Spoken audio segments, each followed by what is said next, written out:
Welcome back to Creepcast.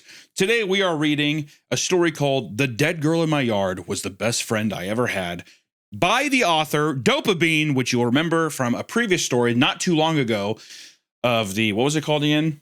The painting? I clean a hoarder house. Yes, I clean hoarder houses for a living. Yeah. Yeah. So we came across. Love that story. Dare I say, this story one got of the recommended greats. a lot.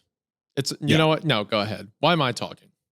Sorry, I was just saying it's one. I would say go ahead. one of our most recent stories that do very good. I would say that we were very stoked on. Okay. All right, I'm better. Yeah. So this story actually got recommended to us a lot, and the title is intriguing. So it was on the docket, and when we go to look at it, we're like, oh, this is the same author who did that last one we really liked. And if you'll remember, we liked that story, and I liked it a lot more as the story went on. Mm-hmm. A cool title we were already going to read, and an author that we know now is also cool. Why not, right? Yeah. No, I mean, I'm all for it. I love reading. Like, I love whenever we touch back with authors. It's interesting that it's so soon because we just read that other story. But I'm curious if we fall into the same kind of pit of, you know, is the beginning going to be kind of slow, or are we going to get into a spot where the beginning's like, I don't know about this, and then is it just going to explode, or is it going to just be grabbing us right from the beginning? I love that kind of that dance whenever you come back with authors. Like, do you see that a lot? Do you see the reoccurrences in their work whenever you read new stuff? Mm-hmm. But before we start, a couple of announcements. One, last year we did a live tour. I think we did 4 or 5 shows across the United States. This year we are just doing one show on Halloween Day in Chicago, Creep Aid. We're going to be donating the money to charity, split to our charity of choices, and we are doing it. And the link is live. You can go and get tickets now. We had our patrons get first dibs,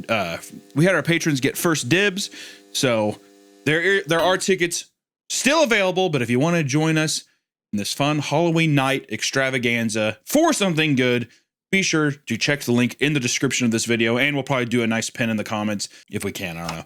A pin in the comments to the link to go and sign up and, you know, get your tickets so you can come and join us. You can do costumes. You just can't obscure your face. Can't obscure your head in any way. So we want people to dress up, have a good time, make it a fun night Halloween thing for a good cause. And yeah. I think it'll be a great time. I think it's really cool that we can now do a show like this. We can have fun with you guys, and it can also all be for a good cause. As a matter of fact, towards that good cause, Hunter has announced that he will be donating his entire year's salary. Is that right, Hunter? Is that what you said? Yeah, I have talked to the IRS. I think that's what he said. I think he said all of his money was the. Yeah, I don't know how that's going to work, but that is what I said.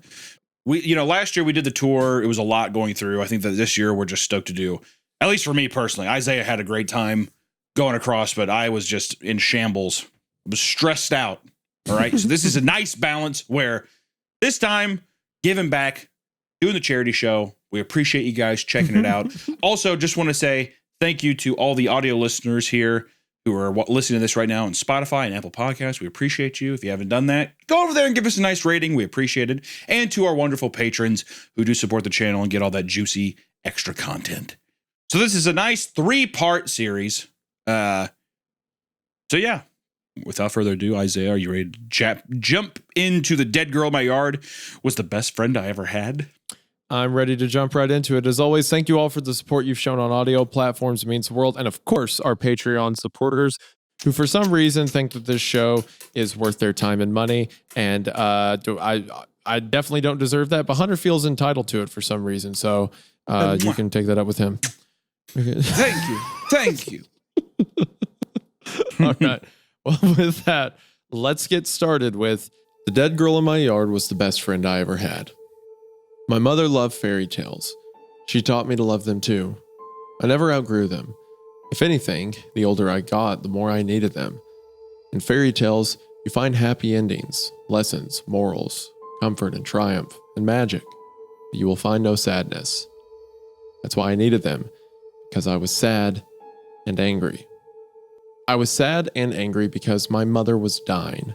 There was nothing I could do but watch. I watched as every part of her withered, except her stomach. It grew hard and distended, almost engorged, as if she were pregnant. I guess she was, except the thing she carried wasn't life, but her death. I watched as she mastered the wide, glimmering smile she wore whenever she went out in public, which was less and less as time wore on. I watched as she told a fairy tale of her own, "I'll be better soon." I watched as she cried and held my brother, Noah. He was only 3 years old, but already doomed. Fragile, sick, slow, no hope of a normal life, or even a long one. So I watched him too. Dad gone and Mom rotting from the inside out. I was the only one who could. God damn. Over the years, is that not a heavy startup? Like, well, you know what it reminds me of? I mean, yeah, it's very heavy. It's Murray fucking painful, but exactly. It reminds me exactly of that. Also, again, not to immediately talk about how cool the author is, but just some of the wording in there, like she was pregnant with something. What she carried wasn't life. Just good writing once again. Over the years, I've heard wonderful, inspirational stories, modern fairy tales, you could say, of siblings who come together in the face of tragedy, who forge unbreakable bonds and take care of each other no matter what.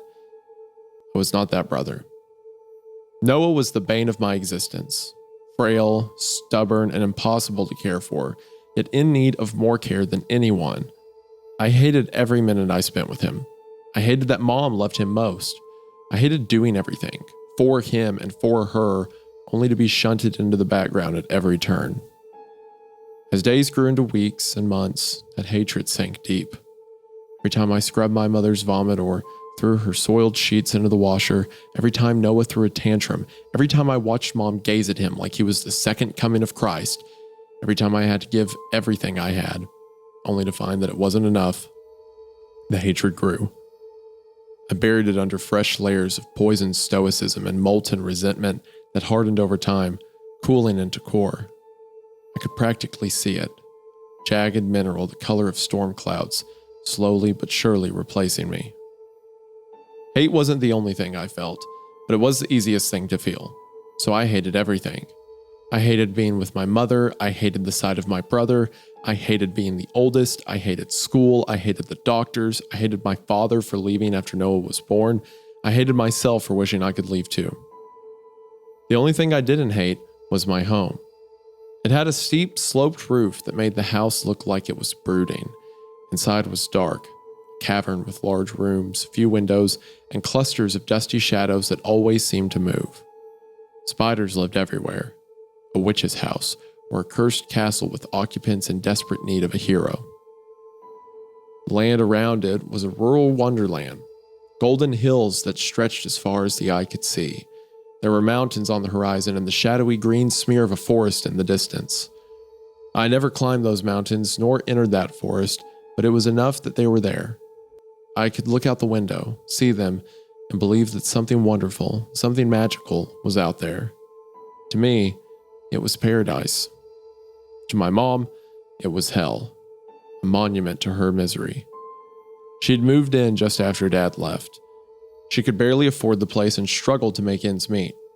Stresses of insolvency, abandonment, and a desperately sick child nearly killed her. She lost too much weight. Her skin faded into a papery, translucent coating that stretched dangerously thin over her skull. I used to have nightmares that the flesh would split apart, feeling the glistening bone beneath. She got home from work one night, looking particularly ill. She turned to me, probably to ask if I'd take care of dinner. As soon as she opened her mouth, she threw up. Black, red, and foul yellow splashed across the floor like blood-streaked poison. She kept crying that it burned. I called 911, which made her cry harder. Gosh, dude, Yeah. We spent the pre-recording to this very, happy and funny jokes. Okay, let's get into the story. Now I can tell you, this is really fun character dynamic stuff. I mean, first off, I think it's great that it's really great use of basically representing resentment and insecurity through family dynamics, all lashing out from not being able to deal with like a very serious tragedy that's like unfolding right in front of somebody. So it's like, because I think everybody has had those kind of like insecure feelings with like family members of like feeling like they like somebody else more than you. And then in a way of venting out frustration, you bottle it up and you just have all this hatred and stuff because you don't know how to output these feelings that you have with like watching your mother basically die in such revolting detail. And you could tell that this person desperately cares, but they just have they've built up this giant wall. It's just really good. I mean, it's brutal, man. It's brutal. Good writing. It's very good writing thus far. Because she didn't have money for an ambulance. The very next morning, we learned that she was dying. She kept her job as long as she could. When she quit, that was the end. She had no money for hospital stays or medicine. That was why the burden of her care and Noah's fell to me. I didn't mind at first. I loved my mom more than anything, and her illness, terrible as it was, made it easy to be close to her. But as she deteriorated, she required exponentially more care. Care I wasn't remotely capable of providing. There's no room in the equation for capability. I went to school less and less until I stopped altogether. No one even noticed. It was like they'd forgotten me already. Mom didn't like it, but she didn't stop me. How could she? Some days she couldn't even go to the bathroom on her own. The effort it took to simply stay alive drained her. She usually fell asleep before nightfall, always with her TV on. Noah did too, since he slept in her bed. That left me by myself every night, alone in a cavernous house with only the echo of their TV to keep me company. Just 3 sad, forgotten people waiting for everything to finish falling apart. 3 people in a cursed house, desperately waiting for a hero to rescue them. I was supposed to stay inside because the hills weren't safe after dark, but I spent most nights outside anyway. Oak trees dotted the hills, great tangles of mistletoe festooning the branches. Raccoons and deer passed through constantly. Crows roosted everywhere, even on the car, and cawed fiercely whenever I tried to shoo them off. Woodpeckers buried acorns in the walls of the house. Owls called to each other, bats swooped like scraps of living enchantment against the night sky, and coyotes slinked through the golden grass. Rafts of miner's lettuce exploded along our property line, so thick and soft you could sleep in it. Sometimes I did. On warm, golden evenings, and sometimes on cold, gray nights, I went to the miner's lettuce. Sometimes I read. Sometimes I read. Usually I rested, drifting off to the song of night insects and the low, oceanic rush of wind through the leaves. Those nights were the closest thing I had to a fairy tale. Although every last one of those days was awful in its own way, one unseasonably hot September afternoon was the worst. The day was rotten from the start. Mom insisted on making breakfast, which gave me a stirring of hope. Maybe this would be one of her good days. That hope was brutally crushed when it became apparent that she didn't have enough strength to hold the skillet. She dropped it, cracking several tiles and denting the skillet in the process. She cried while I scrambled eggs and wiped tears from my face. Noah decided it was my fault that Mom was sad, which made him angry.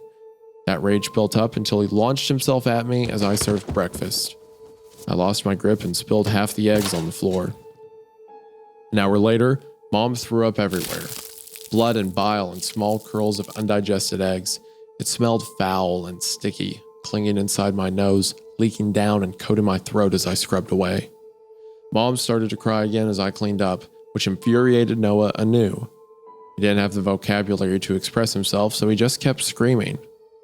Stop it! Stop it! Stop it! Stop it! Stop it! Stop it! I pretended to ignore him, gritting my teeth so hard they ached. Suddenly, he lunged for me. I dodged, but he knocked over the bucket instead, sending a flood of bloody, sudsy water across the floor. I saw red.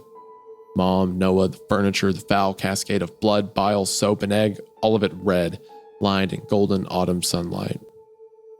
Noah stomped in front of me and screamed, "Stop it!" I struck him. The crack was cataclysmic, the beginning of the end of the world. His eyes went wide as he fell down and began to cry. My mother shouted at me, or tried to. Her weak voice was barely a whisper, but I caught the gist anyway. She was trying to send me to my room. After everything I'd done, she was punishing me. I spun around and stormed outside, slamming the door with such force the house quaked. I blinked, momentarily blinded by the bright sun. The day was warm. The trees in the garden were lush. Birds sang. Crows called to each other. In the distance, coyotes yipped.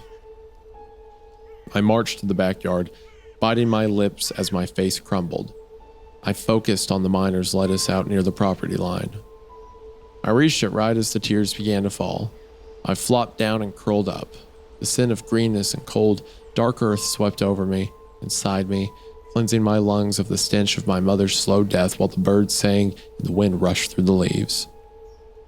I dreamed of crows, coyotes, and a brooding castle in which a paper-skinned princess who looked like my mother leaned out the window, screaming words that transformed into ribbons of foamy, bile-laced blood. What are you doing? The princess evaporated. I opened my eyes and found myself face to face with the Halloween mask half hidden in the miner's lettuce. I'm awfully late for an afternoon nap. What a weird nightmare, I thought, staggering to my feet. Crushed lettuce left wet, dewy streaks on my skin. Felt real, not like a dream at all. Who are you? The mask lurched forward, followed by a strange, terribly skinny body clothed in a mud-caked dress. It took a long, disorienting moment to realize the body was emerging from a burrow in the miner's lettuce. She drew herself up into a sitting position and crossed her arms. They looked wrong. Those arms, emaciated and draped in dry folds of wrinkled flesh the color of buttermilk. My name is Wendy. She smiled, and I realized her mask, a ravaged, moon-colored mess of scars, dark holes, and nets of wrinkles around bright, flat eyes like coins, was not a mask, but her face. Dude. Okay. Okay. This is... Okay. From the line when he says he's mad at his brother and he says, I struck him and that was it. It was cataclysmic. It was the beginning of the end of the world. Like that was the step. I was like, man, this story knows when to put its weight on. It knows how to dress itself, how to build up to moments like that. It feels so good. And now this, what he initially thinks is a Halloween mask. It's the face of like the drawn skin and flat eyes and it crawls out. It's late for a nap, but like its arms are bent wrong. And oh gosh, dude. Psst, can I tell you a secret? I'm in desperate need of medical attention and care. I'm so old, fat, I'm falling apart at the seams. But I don't know what doctor to use. I don't know anything about doctors. And that's why I use ZocDoc. ZocDoc is a free app and website where you can search and compare high-quality, in-network doctors. Choose the right one for your needs and click to instantly book an appointment. We're talking about in-network appointments with more than 100,000 healthcare providers across every specialty, from mental health to dental health, eye care to skin care, and much, much more. Probably dick and ball stuff, boys. And the nice thing about ZocDoc is that you can filter for doctors that take your insurance, are nearby, and are highly rated. It's super easy to use, and you can find an appointment time that works for you with the right doctor for your needs. Plus, ZocDoc appointments happen fast, typically within just 24 to 72 hours of booking. You can even score same-day appointments. Oh my God! You don't want to admit it, but you should probably see a doctor. So stop putting off those doctor appointments and go to ZocDoc.com/Creepcast to find and instantly book a top-rated doctor today. That's ZocDoc.com/Creepcast. ZocDoc.com/Creepcast. When I spoke, my voice issued in a panicky rush. You can't be here. You're trespassing. No, you're trespassing. She rose to her feet in a single boneless movement and picked her way through the miner's lettuce in a wormy, twitchy march that made my skin crawl. She halted several feet away. This is your property line. Everything behind it is yours. Everything on this side is not. I watched helplessly. This was no nightmare. This was real. And maybe it was a fairy tale, but not mine, because I was the oldest brother. Fairy tales, the oldest always fails, leaving the youngest behind to save the kingdom. And I, the stupid eldest, had just failed by trespassing in a monster's territory. I'm sorry. She flounced towards me, dry hair rippling behind her. Something on her neck bounced in time with her steps, broken and stained, an old animal bone strung upon dirty twine. Why are you sorry? My brother's like sleeping here too. Brothers? This thing, this hideous, wintry monster with eyes like cloud-shrouded moons, had brothers? Are your brothers here? Are they in your burrow too? Are they watching? Do you want to know where they are? Would this appease the monster? Would listening save my life? Yes. She looked up, the dying light reflected in her eyes. Her skin looked so sick, somehow thick and papery at once. I hid them in the trees. Then she stepped past me. I watched, frightened and confused, as she drifted through the golden grass and faded into the night. Once darkness swallowed her entirely, my paralysis broke and I bolted. By the time I reached the house, Noah and Mom were asleep. I ran to her room without thinking, jealousy and resentment forgotten. I just wanted my mom. She would keep me safe from the horrors in the hills. But how? Asked a mean, broken, and terribly small voice in the back of my head. She can barely even stand. Why do you think she cries? Because she knows she can't protect you. And because she knows you know too. I stopped inches from her door, struggling as fear, jealousy, guilt, anger, and love fought for dominance. Anger won. I retreated to the living room and locked the doors. After a long time, I fell asleep, straight into another nightmare. The princess who looked like my mother lay bleeding in a field of miner's lettuce. A white mountain lion prowled, murky silver eyes cutting dim swaths through the darkness. Nearby, a half-eaten coyote with golden eyes whimpered as it bled to death. Wind roared through the leaves, bats swooped overhead, nestling in pendulous clusters of mistletoe that pulsed like hearts. The mountain lion came closer. Green juice from the crushed miner's lettuce stained its snowy coat. I couldn't run. I tried to close my eyes, but I couldn't do that either. I watched, unable to move or even scream, till it crept past me, slinking toward the princess. My paralysis broke as tears dripped from the coyote's golden eyes. Please come back, It said in Wendy's voice. I woke up nauseous and drenched in sweat. It was morning, but barely. For reasons I didn't dare fathom, I went outside. It was windy and shockingly cold. The big patch of miner's lettuce looked dark and deep in the thin light, like a half-hidden lake. I took a deep breath and began to walk. When I reached the miner's lettuce, I stopped and scanned the patch as my heart pounded. But of course, there was no coyote, no blood, certainly no white mountain lion. Only the spot where I liked to nap. Beside it was the half-hidden burrow, and inside, shining like yellow lens flares. What are you doing here? Looking for you. She blinked. Then she crawled out of the burrow. Her bone necklace, caked with mud and stringy white roots, swung back and forth. She looked even worse in the morning light. Eyes, one of which was wider than the other and clouded, were murky yellow. Her skin was the worst, fragile and dry, twisted with thick scars and pocked with deep holes like insect burrows. What are you? Why? Are you afraid? For a moment, I couldn't breathe. What did the monster need to hear? Affirmation of her own magnificent fearsomeness, or something else? My mind worked fast. She was terrifying to behold, but she hadn't hurt me. If anything, she'd been a little bit silly. What kind of monster acted like a regular kid? No. Wendy smiled. Good. Then she took my hand and pulled me through the carpet of miner's lettuce and into the hills.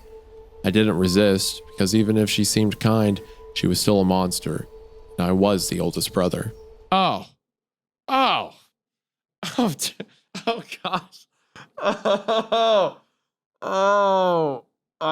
It's like the dreamy ad, and now recognizing like if I don't do anything, like my family's gonna suffer. Even if I'm mad at them, I have to be the oldest brother.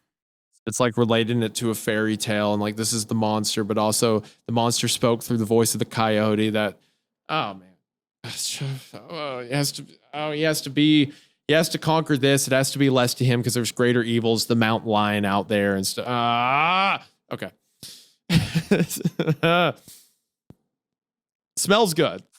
Whatever they're cooking smells good. I want to take a quick break to tell you about today's sponsor, Harry's Razors. In the past, I used to let dull razors ruin my life. They would tear at my face and give out midway through a shave, so you have to spend the rest of the shave more pulling than cutting the hair from your face. It was a bad time, but not anymore, thanks to Harry's. With Harry's, I have German-engineered blades and barbershop quality shaves whenever I want. Plus, every razor has aloe and vitamin E in the cartridge to keep skin calm and smooth. And with those features, one of the most surprising things about Harry is the price. It's super affordable and won't have you paying $20 for refills. It's better blades at a fraction of the price. And Harry's is always willing to make it right. They have a risk-free trial, so if you don't enjoy your shave, you can stop with no questions asked. For a limited time, our listeners can get Harry's trial set for only $8 plus a free gift when they head to harrys.com/creepcast. That is right, just head over to harrys.com/creepcast to get in on our exclusive offer. After you purchase, they'll ask where you heard about them, so if you could say us, we would really appreciate it. Thank you all for watching the ad, and thank you to Harry's for sponsoring the show. Their link will be in the description, and we are now back to the episode. The sun rose, and the day brightened as we walked. After some time, the forest evolved from a shadowy green smear to a spectacular wall of trees. I eyed it with frightened excitement. I never ventured inside myself. Forest had always been too far away, but now I was here. Not only would I finally explore it, I would do so with a monster beside me. But to my disappointment, Wendy veered sharply, avoiding the trees entirely. Why aren't we going in? Because I hate it. Oh, where are we going? Right over there. She dropped my hand and sprinted off into the long grass. I followed, but I was cautious, scanning the ground for rattlesnakes and tarantulas before each step. When I caught up with her, she was standing at the base of a particularly grand valley oak. Do you like this tree? I looked up at it, nonplussed. The huge canopy threw an impressive radius of dappled shadows. Crows roosted in the branches, peering down at me with bright eyes. Sure. So do I. It's the only tree I like. I used to climb it with my brothers, but only at night. Do your brothers come out at night? No, I watched her, equal parts repulsed and captivated. they're dead. The monster got them a long time ago. I couldn't muster an answer. I tell everyone who comes here about the monster. Not just you, I have to. I'm the only one who knows it's here. Everyone else forgot. Despite my fear, I was fascinated, eager even, gripped by the dark, obsessive enchantment unique to childhood. This was it. It had happened. Somehow, in the middle of tragedy and in my own backyard, I'd stumbled on a fairy tale. What kind of monster? The worst kind. Do your brothers know about it? They didn't believe in it. She looked up at the branches, the web-like pattern reflected in her eyes. I don't want to talk about them anymore. So we did not. Instead, we talked about worms and bats, bumblebees and bobcats, acorns and moths. Wendy taught me that the wild chamomile growing in my yard could be harvested for tea, that miner's lettuce could be eaten, and that raccoons washed their food. She said the crows had been in this valley since the world's first days, which was why they lived everywhere, settling trees the way people settle neighborhoods, and that the reason coyotes loved the long yellow grass was because it camouflaged their fur. Mom would love to hear this, I thought. And just like that, Wendy's spell was broken. Reality came crashing down. I jumped up as images of my mother filled my head. I have to go. Where? Wendy stood eagerly, turning her bone pendant between her fingers. Home. Her face fell. Oh, You can come. I offered, even as my heart sank. She gave a smile that made her skin crinkle like a big dry leaf. thank you, but I can't. Well, then I'll come see you tomorrow. Her smile slipped. Or tonight. She hitched it back up. Good. There's magic here. That thought buoyed me for the rest of the day. When Noah screamed at me, I just smiled. When Mom gave me anxious looks, I kissed the top of her head, impervious for once to the scent of spoilage that clung to her like bad perfume. Okay, this is reminding me so much of like what's that movie? Where the Wild Things Are, right? There's another one Yeah. I'm thinking of where it's like a kid's going through a tragedy and he goes into his backyard and has this adventure. I feel like it's a kid movie, but it's such a interesting, I guess, allegory of a kid who just wants to get away from how awful life is right now, how terrible the world has been to him, and he walks into this magical world, right? It's almost like an escape. As terrible as it is, it's something different, right? Yeah, I can't tell if I mean we're still reading it, so I'm trying to piece together because it's very interesting to me. It's reading like a kid who is personifying and understanding the idea of like sickness and like death, whatever. Like this Wendy character is the personification of death in a weird way, and it's like somebody being able to wrap their head around it and understand it and come to terms with it. There's like a lot of like parallels with death and dying. Obviously, like even the house is kind of like old and decrepit the same way that the mom is. And it's like just building these things to where it feels like the one thing that makes sense is this character coming face to face with basically this death kind of sickness character and being able to understand it. And then like being like, I there's a lot going, there's just a lot of great parallel stuff. Like even like one thing while we're taking time is I really like that section that felt like it was just like a fun little criticism of like the healthcare system of whenever it's talking about deserted and feeling forgotten and that kind of idea. It feels like it was just like a little poignant. I mean, at least to me, it was just like a little section that was like mother couldn't work, couldn't afford the shit, ended up dying, and then now is on hospice or can't even afford hospice and all that stuff. It's just like a real fun way of being able to say something, or at least to me, it felt like that. And then how immediately everyone forgot about him. It's just immediately, well, fuck it, they're not there anymore, you know? Yeah, 3 forgotten people waiting for a hero to save them. And now we should change the script and saying, I'm the big brother. I have to be the hero of this story. No hero is going to come and save us. It has to be me.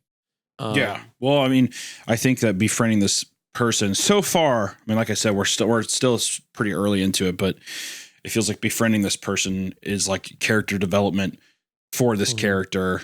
And it's like allowing them to, I don't know, find some kind of purpose in themselves, like being the older brother in this sense, being able to turn the cheek to these things. And like, you know, I'm curious to see where it goes. Why do you think Wendy spelled with an I? I don't know. I've never seen it spelled with an I. No, I mean, obviously it's spelled like the word, like it's windy outside, right? But I've never seen the name spelled that way. Once they'd gone to bed, I slipped out the back door, heading for the miner's lettuce. Insects drifted in the dying light like scraps of gold. I didn't see Wendy anywhere. When I looked in the burrow, there was only darkness. Disappointment settled over me, surprisingly bitter. Then, 2 bony legs with cracked white skin fell in front of my face. I stumbled back, screaming. Overhead, someone burst out laughing. I looked up and saw Wendy dangling from a branch. She dropped to the ground, laughing so hard that her wrinkled face resembled a very happy and slightly rotten pumpkin. Before I knew it, I was laughing too. By the time we stopped, it was almost dark. As I stood, bats swooped in front of my face. I wheeled back and fell again. This sent us both into another hysterical fit of laughter. This time we laughed until long past dark. Chronicles of Narnia. That's what I was trying. I already said that. I clapped. No, I don't think you did. Bridge to Terabithia. Oh, that's yeah, there you go. Yeah, that's why. Yeah, that makes sense. You know what's kind of fucked up is I keep picturing, if we're just going off other IPs, it feels like a Guillermo del Toro film, like Pan's Labyrinth or something. Very grimdark kind of fairy tale thing. It's just cool. For the first time in years, I felt like a child, a hero on an adventure. There's that hero motif now applying to him again. A happy ending waiting on the horizon. Joy, not fear, permeated reality. And it was all because of Wendy.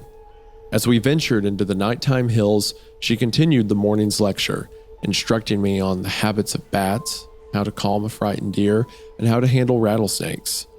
As we skirted the forest, she looked at it wistfully. There used to be a beautiful pond there, deep in the trees. Well, it would have been beautiful if it weren't covered in scum. The moon was high when we once again reached the enormous oak, standing like an alien sentinel in the darkness. Come on, let's climb. My heart plummeted. The oak loomed over me, impossibly tall. Branches cut the night sky into starry fractals. I can't. I have something to show you. She disappeared up the trunk like a squirrel. It was the last thing I wanted to do, but if a hero can't conquer his fear, then he is no hero at all, so I followed. Finding a grip on the tree was hard. Shimmying up was even harder. The bark scraped my hands and knees, and I knocked my head against the branches. Wendy? Far overhead, the leaves rustled. I'm here. What's taking you so long? I kept climbing. She was waiting near the top, balancing on a precariously thin branch. Hurry. By me. I eyed the branch nervously, but there was nothing to do. I hauled myself up, grimly ignoring my throbbing, bloody hands, and settled beside her. She pointed to a branch thick with leaves and mistletoe. Look. I squinted, wondering what I was supposed to see. The leaves? They were thicker here. So thick they blocked the stars entirely. But so what? Did she really drag me all the way to the top to show me big leaves? I opened my mouth to ask her, but before I could speak, one of the leaves took flight. Bats. Their small bodies hung from the branches, swaying and quivering. They were everywhere. The old tree was a roost. Panic overtook me. My heart slammed against my ribs as I twisted and tried to climb down. Wendy caught my shoulder. Look. She held out her other hand, which looked as thin and delicate as the bats themselves. I watched, astonished, as 3 bats shivered open and swung, latching onto her fingers. They crawled along her arm with quick, twitchy movements. More followed. 1, 2, 3, 6, 10, 12. Wendy laughed merrily and tipped her hand against my shoulder. It tickles. Here, you try. The bats surged across her in a jerky flood and crawled onto me. I covered my eyes as the first of many tiny claws tugged my shirt. Velvet bellies and warm wings inched across my skin, one after the other. It did tickle. After a long time, I opened my eyes. Bats covered me from waist to shoulder, clinging tightly as a gust of wind moaned through the canopy. Branch swayed dangerously. I grasped the trunk in a panic. The bats took flight, rising in clouds. Moonlight shone through their membranous wings, throwing their bones into sharp relief. Something roiled in my chest and bubbled up my throat. I thought it was a scream, but when I opened my mouth, laughter exploded. Wendy joined me as the bats swooped around us. Wind moaned through the branches, leaves roared like the tide. In the distance, coyotes howled. Wendy threw her arms around me, and together we kept laughing. I visited Wendy every evening. Each night I discovered that I needed to sleep a little less. By November, I didn't need to sleep at all. And thank God, sleep would have forced me to miss out on our adventures. We climbed oak trees, crawled through the bracken with its tangles of thorns and late-season wildflowers, raced each other through the hills, and napped in the miner's lettuce. And then there were the animals. Every animal in the hills obeyed Wendy's commands. Hawks alighted on our hands, talons nicking soft skin. Deer crept through the tall grass and touched their soft noses to ours, large eyes so wide they reflected the entire landscape. We pet black bears, became roost for bats, ran with coyotes, rooted the dark earth with wild hogs, and cuddled every feral cat that crossed our path.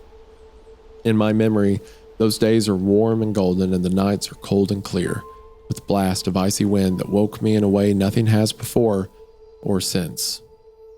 Like everything to do with Wendy, it made me feel alive. I was happy and utterly, completely myself, untethered to the quiet, bitter tragedy of my mother and brother. I had a magical wildness that transcended freedom itself, a state I could only enter when I was exploring hills, trees, and mountains with Wendy. The only place we did not explore was the forest. It seems insane in hindsight, but everything was insane. Not just Wendy herself, although she was plenty insane on her own, but the way wild animals came to us, tamer than dogs, or my metamorphosis into an odd lost boy who didn't need sleep. My mother's illness was insane too. That she had to be alive while rotting from the inside out wasn't just insane, it was monstrous. So was Noah's prognosis. The fact that I would be an orphan at 12, that my disabled brother and I would be placed into different foster homes, perhaps never to see each other again, was insane. And the reality that my mother would be dead before my 13th birthday, less than half a year, was insane. The truth that nobody cared, that no one would remember us, that my mother, my brother, and I were already forgotten, was the most insane thing of all. Compared to that, Wendy's forest didn't even register. But did they say what Noah's prognosis was? I'm not sure. I just think it's obviously some mental disability, I'm pretty sure. Well, they said earlier caring for a dying son, right? So does he have some kind of like chronic condition that will eventually lead to death, like maybe some kind of nerve disorder or something? I thought maybe. I thought that it was a mental disability. I guess not. I mean, it could be both. I mean, like, there's a lot of mental conditions that are like body and vice versa, but just making sure I hadn't missed it. On a frigid evening when the sky was clear and bright and snow crowned the moonlit mountains, I prepared to go see Wendy as usual. But on my way out, I felt a tug on my coat. I looked down and saw Noah. Go back to bed. He shook his head. Anger stirred but quickly died. Noah would be an orphan too. At 4, not 12. You might not even remember Mom. What would be worse? To remember and ache for her until he died, or to forget her altogether? What if he forgot me? What if he ended up in a bad foster home? What if it ended up being hell? And what if he never remembered anything else? For the first time in weeks, a lump formed in my throat as reality came to roost, and with it a bitter truth. If anyone needed a fairy tale, it wasn't me. It was Noah. Okay, let's get your coat. We went out into the frosty night. Dead bracken crunched under our feet. The moon shone high and cold, drenching the darkness in a film of silver. Bats flew overhead, throwing thin, unsettling shadows. I have a really bad feeling. Well, first off, can I just to interject real quick? Yeah. I feel Noah does seem like he has a prognosis that he is going to die, like you were saying. It feels like Wendy is is death or something. Like it feels like Wendy is the monster or whatever. It seems like Wendy is like an active nature that can't be controlled or something. That like it feels kind of be like. Yeah. Go ahead. Sorry. No, it's okay. I was just going to say the reason I wanted to say this is that my toes are curling because I'm nervous that since Noah is like dying, that Wendy is going to take him or is going to attack him or something, that it's like the inevitability of death and just like that kind of thing. These animals coming up and even like almost paying respect at its whim or whatever. It's like this powerful nature that Wendy has. I don't know. And I was just sitting there, and as soon as I was like, oh fuck, he's gonna take his brother out there. It's the same thing where I wouldn't be curious if Wendy ends up taking the mom too or something. Well, it's like if it is a representation of death, and it's kind of like our character is safe, right? Our narrator. Well, that's what I'm saying. He's not befriending the healthy. Dying. But he who's marked for death, his younger brother, maybe won't be as lucky. He may be a target. This is also something I like is that in the first description, Wendy is given such an imposing form. I'm imagining her as like several feet long, this like giant lanky thing with these massive eyes, like a horrifying, creature. But he's made peace with her, but something that could just as easily become violent and a killer if it wanted to, right? A monster. It's uncanny for sure. Like a surrealist kind of thing for sure. Yeah. Not to meme it, because it's kind of been like an overdone image, but like, you remember the old Momo statue that went around the internet? Yeah. Kind of similar on the skin and hair, but like a more pulled apart face, darker eyes, something like that. Yeah. Long I'm very curious to see people that are listening to this. I'm so curious to see to hear what they think this, because it gives us the description, but I feel like everybody's going to have a slightly different version of what they are envisioning, right. Which is pretty fun. Yeah, well, let's see if Noah gets absolutely blasted by this giant demon thing. I hope not. It's just straight. If it happens, it's your fault now. I knelt down by the burrow. Noah looked at me curiously, then followed suit. Wendy, Are you awake? Silence. Then, 2 golden lens flares blinked to life. Oh, Noah whispered. The light reflected off his face as he reached out to touch them. Then long fingers, thin, cracked, bright as the moon, slid out of the burrow and took his hand. who is this? My brother. Inside the burrow, something curved and pale glinted under her lens flare eyes. A crescent. Smile. Noah froze as Wendy slid out and unfolded before him. His gaze tracked upward along her arm to her shoulder, finally settling on her face. His eyes widened, reflecting the nightscape. Then he spoke his first full sentence. What is that? Noah! He shook his head and tried to pull back, but Wendy didn't let go. Oh no. No. Hunter. No. Hunter. No. I know. I fuck. Hunter. What did Yeah, you fuck. do, Hunter? What Fuck. did you do, Hunter? No. No. Noah! No! It echoed through the night, so maddeningly shrill that the coyotes yipped in response. Then he bit me. His teeth felt sharp and electric, somehow rotten. I let go. And he ran. Okay, all right. Wendy didn't kill him. That's a good thing. That's something I thought that you just pushed on us in the story, but you didn't. So that's good. You probably our protagonist should have taken into account this giant demon monster vision dragon lady who's also dead. Probably not the best thing to show a 3-year-old with like a developmental disorder. He's changing too. Our protagonist is fundamentally changing. I mean, he hasn't slept. He doesn't sleep anymore. You know, he is. That's true. In all, you know, I mean, like everything is pointing to him being, going mentally insane. Not like saying that he's psychotic, but I just mean that like it's become so normal that of course he'd be like, oh yeah, let's just go see my friend, you know? Oh, you want to go see Wendy? Wendy's cool. Like he doesn't even register what he's doing. Yeah, like, exactly. what Wendy is. Yeah. I chased him for what felt like hours, screaming at him to come back. That just spurred him on, small legs carrying him faster than even I could hope to run. He moved farther and farther ahead, a dark shape glossed in silver speeding towards the forest edge. I watched, helpless, as he finally disappeared among the trees. The forest loomed before me, a monstrous tangle of shadow and starlight and thick, menacing darkness. I hesitated, craning my neck as I listened for Noah, but I heard nothing. So I plunged in, because a hero who can't clean up his own mess is no hero at all. As soon as I ducked under the canopy, the world changed. Stars bled through the dying leaves, pale mist curled through the branches, a delicate sheen of silver covered the entire forest. I thought of my old nightmare, the pale cougar with silver eyes, eating the coyote that spoke in Wendy's voice. I shivered and kept walking. I wondered vaguely where I might find Wendy's scum-blanketed pond. On the heels of that came thoughts of Wendy's monster. I wondered whether it had silver eyes like the cougar. Fear suddenly took root and exploded upward. I was too old to believe in monsters, but I was in a dark forest on an enchanted night. How could I believe in anything else? Okay, all right.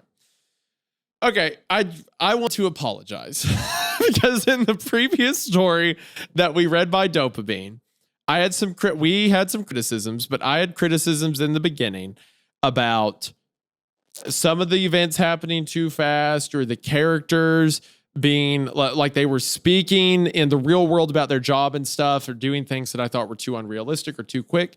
I want to apologize because I was not familiar with your game. This is not like trying to be as hyper specific with like, oh, well, a person would say this, a person would do this. And I feel like the reason Dopamine doesn't care is because it's not as interesting. What is interesting is like making these narratives, these fairy tales out of it. And these like the references that keep going back are hitting so well. It being a childhood, almost like a dream this kid's having each night.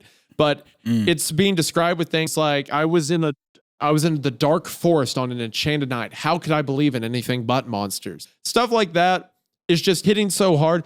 Dopamine doesn't need to hyperfixate on writing all the characters to be hyper realistic when they can just write a story this good. When it's this fun, it's this engaging.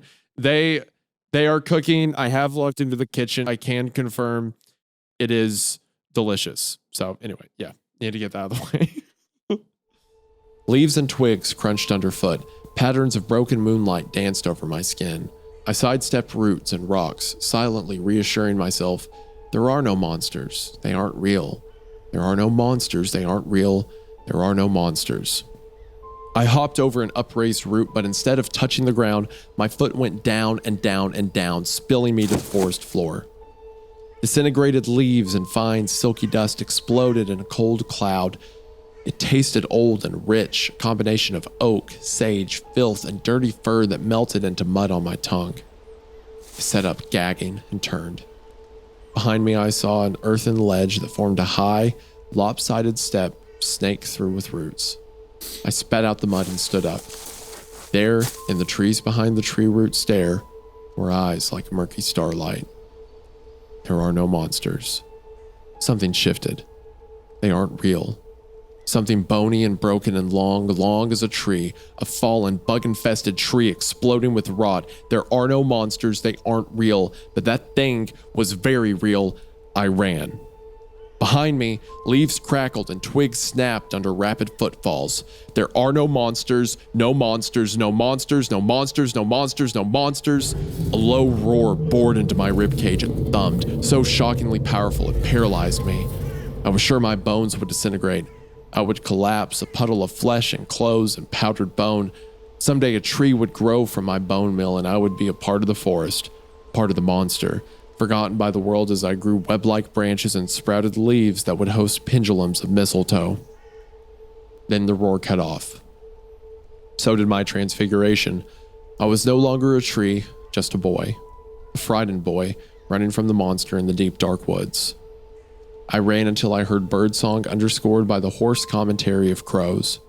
A cat darted across my path, fur shining in the sunlight.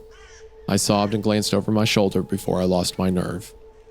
A doe stared back, half hidden in the trees. What are you doing here? I spun around in a panic. It was Wendy. Come on. We have to get off the trees. I hate them. The sun shafted weakly through the forest canopy, throwing patterns of light and shadow that moved over our skin as we ran. I glanced uneasily at the trees, branches like great, drooping webs spread overhead, bleeding dusty beams of sunlight.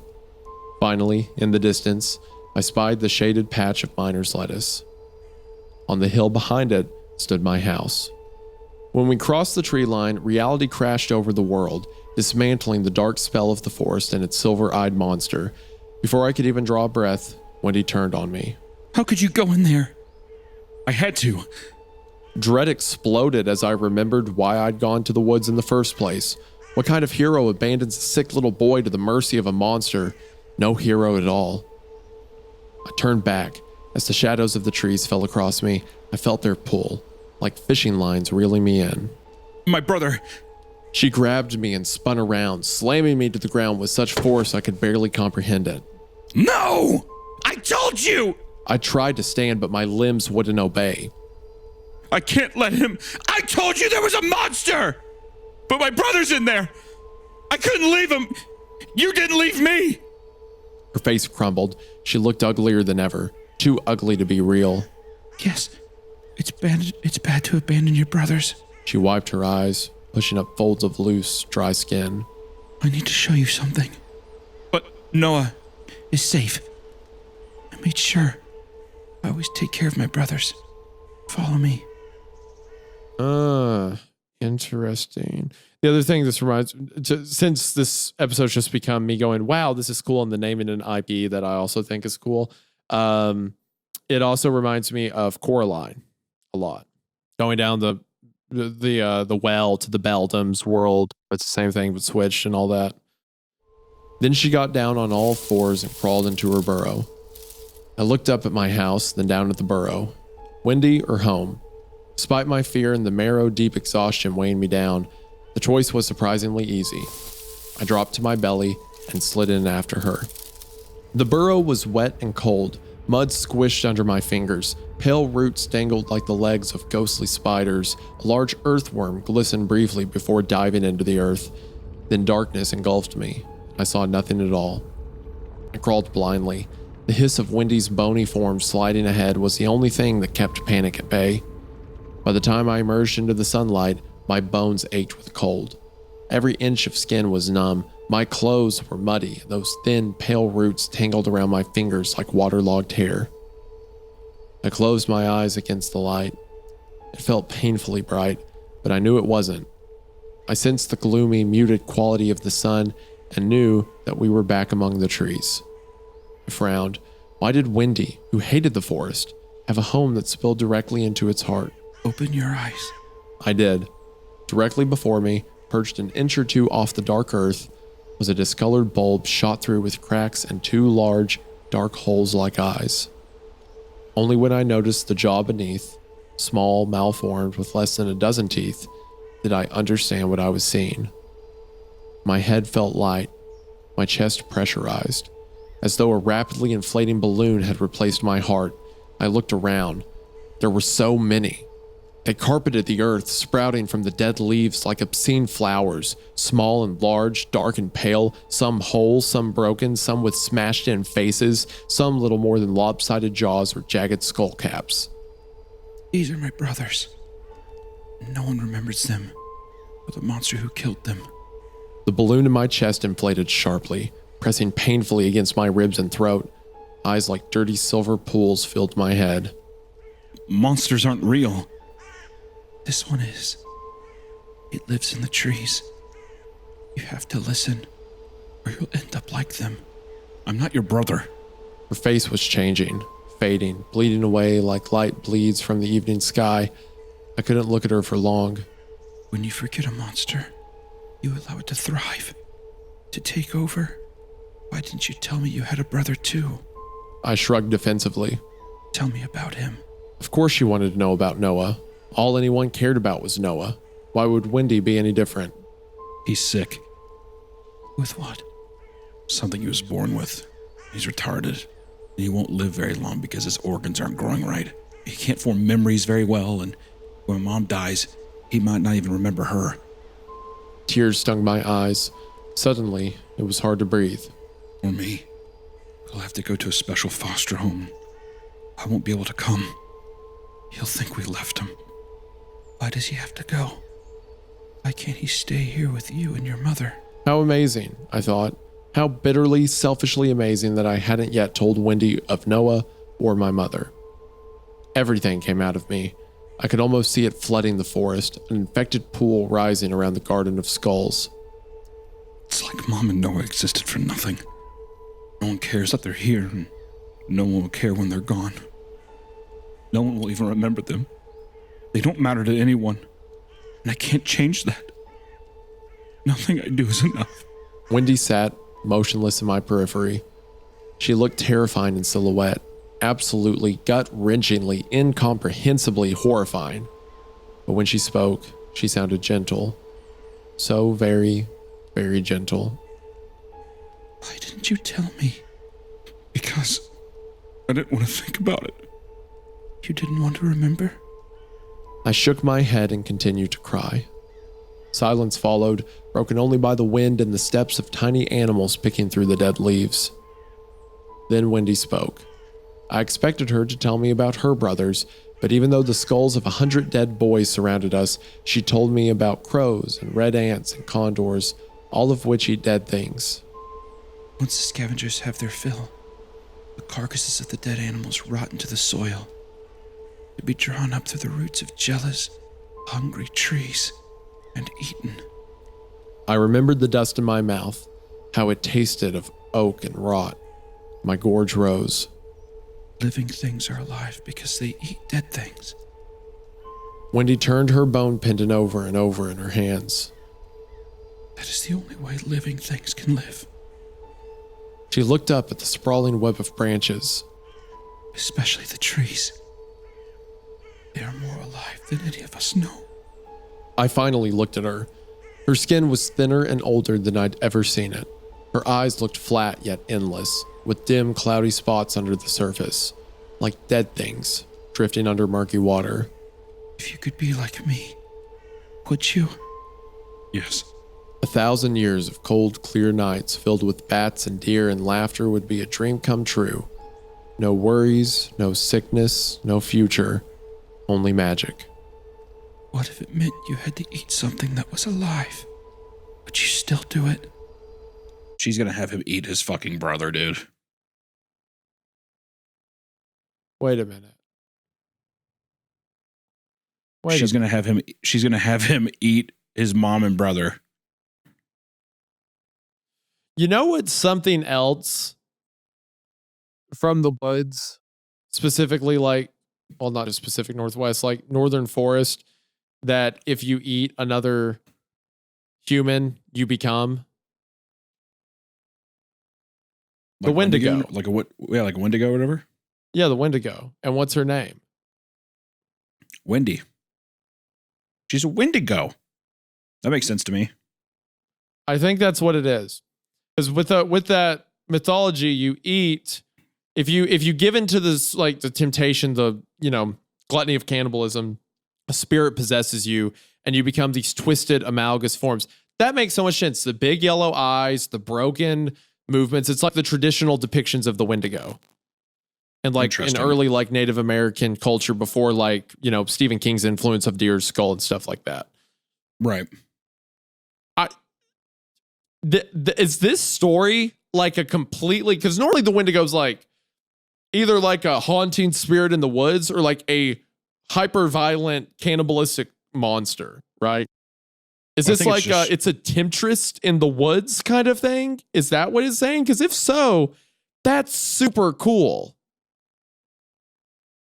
Not to diminish like all the, different themes and stuff the story has by just describing it as super cool. But that notion alone gets me hyped. Dude, this is, I stepped into the kitchen. Not only is it good, but they made it just for me. This is my order. Let's go. Oh, man. It was made for me. Yeah. It's calling to me. This is my Wendigo narrative. It was made for me. Oh, man. Gosh, I hope, dude. What if all of this buildup, all this like perfect, majestic world, I was so curious where it was going, where the horror comes in. And then do you want to be like me? What if you had to eat something that's alive? It's like it's been seducing him for months at this point. Oh.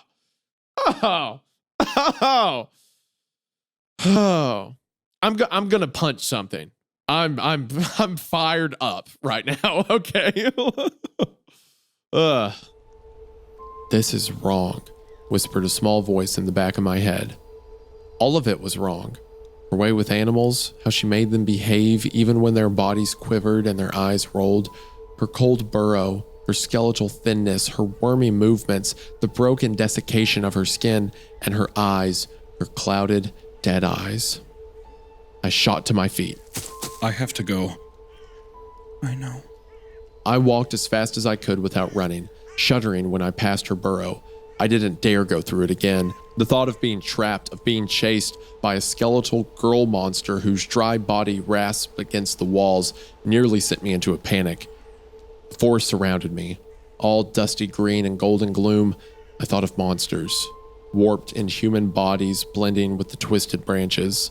Spidery hands stretching out of the shadows, mottled skin camouflaged in the dappled light.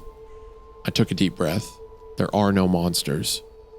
Wendy's cracked, dead face filled my mind's eye. They aren't real. The trees finally thinned.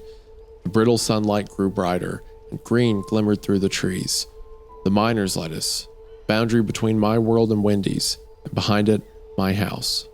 I broke into a run and didn't stop until I burst through the door.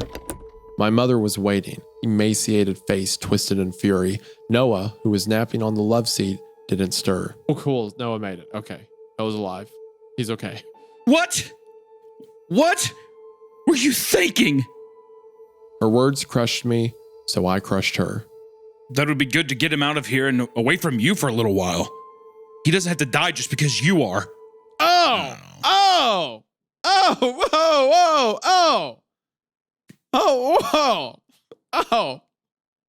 Excuse me, young man. What was that? No. The words hung in the air, echoing, reverberating until they broke what was left of my world, like magic words spoken by a monster instead of the hero. I regretted them instantly, but it didn't help. Nothing I did or could do or would ever do could help. I looked at Noah. His hands were scraped raw. His little palms looked filleted, coated in papery scabs and raw flesh. I thought of the forest, its hungry roots and jagged rocks, and withered. Mom, go. She looked 100 years old, papery skin stretched over a skull, eagerly anticipating the day it would escape her. Just go.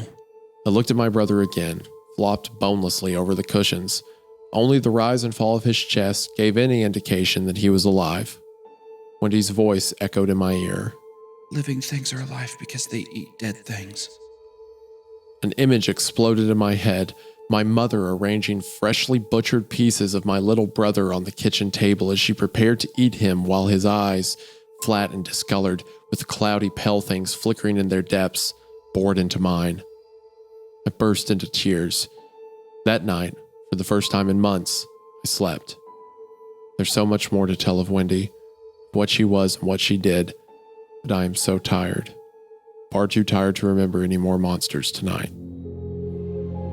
End of part 1. What a banger, man. Kind of like that it's going over multiple days, because each one of these, like part 2 and part 3, they're each labeled something different. It kind of reminds me of the Voodoo Store, just the way it's like recollections of these different memories or experiences he had versus it being just like a you just straight linear thing. Which I'm sure it will be linear, but I do like how each one is just pieced. Like part 2 is the dead girl in my yard told me the most awful stories. But it just seems like, you know, like I like the way that ends. I had a couple questions for you. Juan, the motifs, the continuous motifs of gold and silver, what do you think that has to do? I want to apologize for any negative comment ever made to Dopamine. If as what negative comment? What are you talking about? You can have my car keys.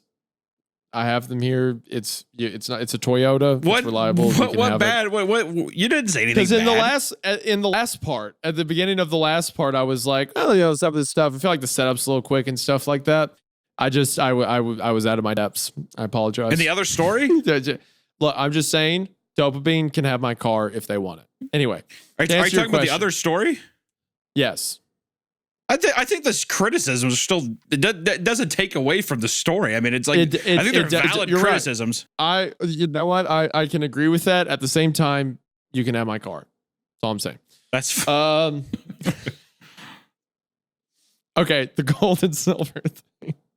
So now that this is a Wendigo story, or it always has been since I've realized it, silver is used in a lot of early traditions around like Wendigo hunting and stuff like that. Because Wendigos are seen as like an unclean spirit, right? So a lot of like the settlers that would Wendigo hunt, like what was his name? Jack something, the Wendigo hunter. There was stuff about using silver bullets or stabbing it with silver, keeping silver near you. And similar to vampires, the idea is it's like silver's a pure material and the thing you're going up against is an unpure spirit. So purity scares it off. So it could be reference to that. It could also just be that, like, you know, she has the golden eyes, you know, gold's a sign of wealth. It's temptation, right? It's like similar, like think of like Midas mythos, right? It's like gold is good. You want to give into it, but it can be too good. It can be too much. And silver's kind of like a purifying color. I don't know what the mountain lion is yet.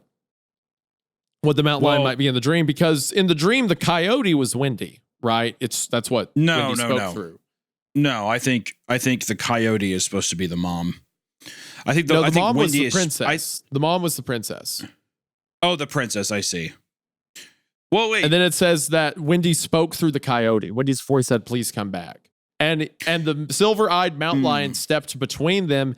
And as he's running through the woods, he's thinking of the silver eyes of the mountain lion. And very specifically, Wendy has gold eyes. The mountain lion or the cougar, or whatever, having silver eyes. I always, at least, could be a Wendigo hunter or something. I totally could be wrong, but I thought it was the protagonist in the dream. I think that it's supposed to it represent could be. him. That certainly is could kind be. of is kind of what I was thinking.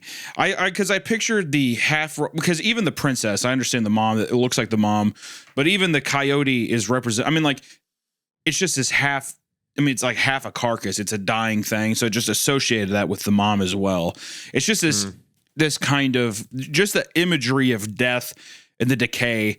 I mean, you're right. It is supposed to be Wendy, but I also just saw it as like the mom and even the brother.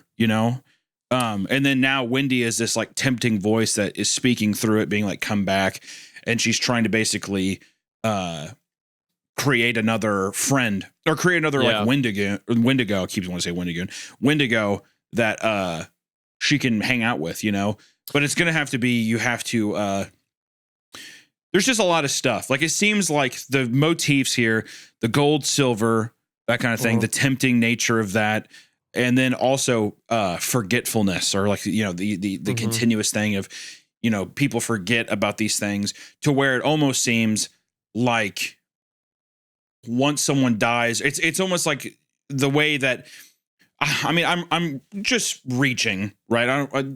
So take all this with a grain of salt, whatever, but it seems like through death and all this thing, and like through tragedy, the best way to move on from it is to forget it, or to not face it. So it seems like basically there's just the motif of forgetting things, for the forgetful nature, gold and silver. It's interesting how those kind of bounce back and forth, not in like an egregious way, but like every time we saw something in the forest, there was a golden light on the fur, the eyes glistened with gold, which at first, when we were talking about death and stuff, I was like, oh, I wonder if that's supposed to be, because it was always very specified on gold on the eyes. And I kept thinking of the coins you put on people's eyes. Yeah. You know what I mean? The rivers, to cross the river Styx. Yeah. Yeah. And I kept thinking about that, which I don't know how, there's so much you can take away with it. Very strong first part. Really love the setup. That's one thing that Dopamine even did in the last story too, which is leading us on, getting us well established with these characters.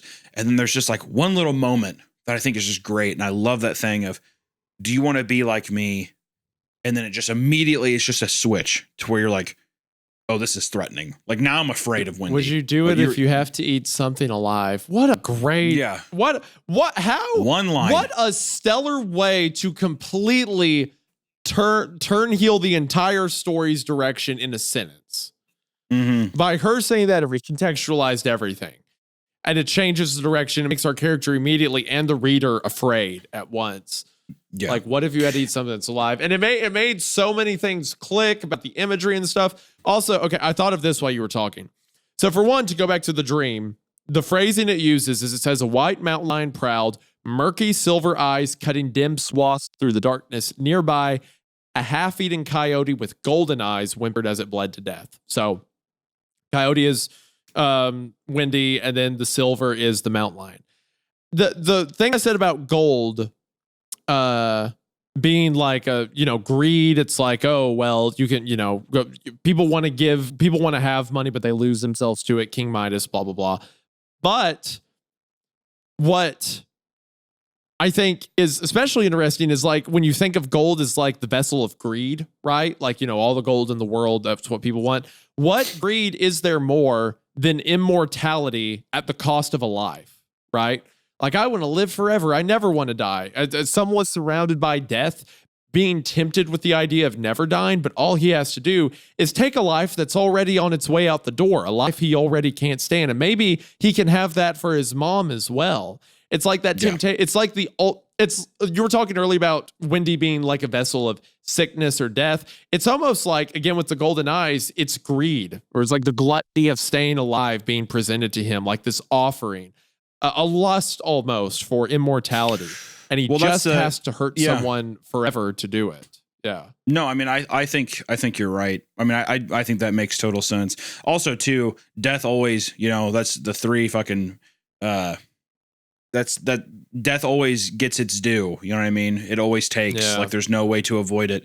And I think that kind of correspondence you're saying with the gold is just, it feels like it fits really well. I think that I'm curious to see how this temptation is going to roll out. And if Wendy keeps this composure, I think is going to be really interesting as we go into Act 2. Part 2.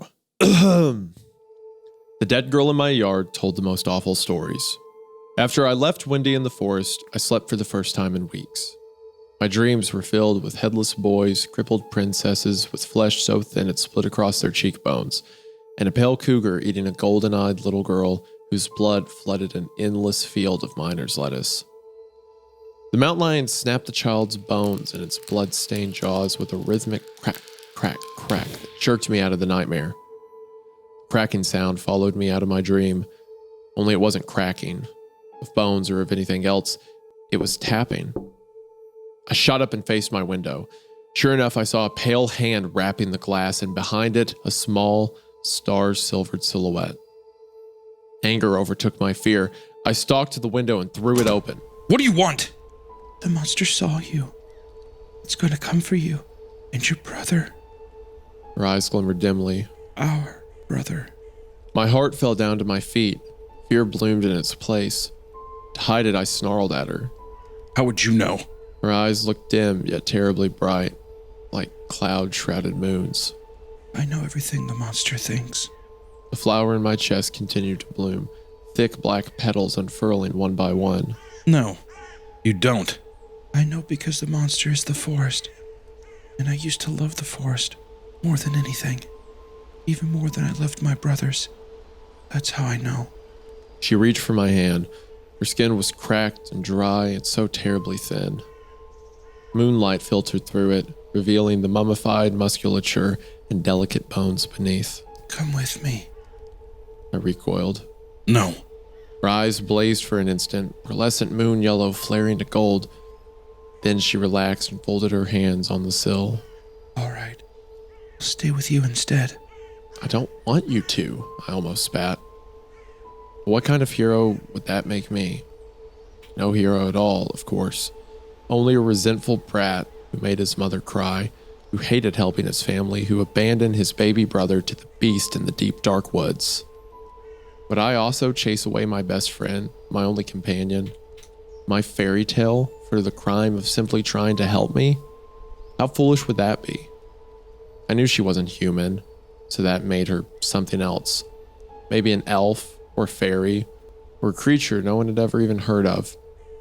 And what if she needed my help? What if she was cursed? For all I knew, she was some kind of princess. But no matter what she was, I loved her, didn't I? Yes. And I must have loved her for a reason. Surely my instincts weren't wrong. She was scary, but she was good. She had to be. Okay. What do you want?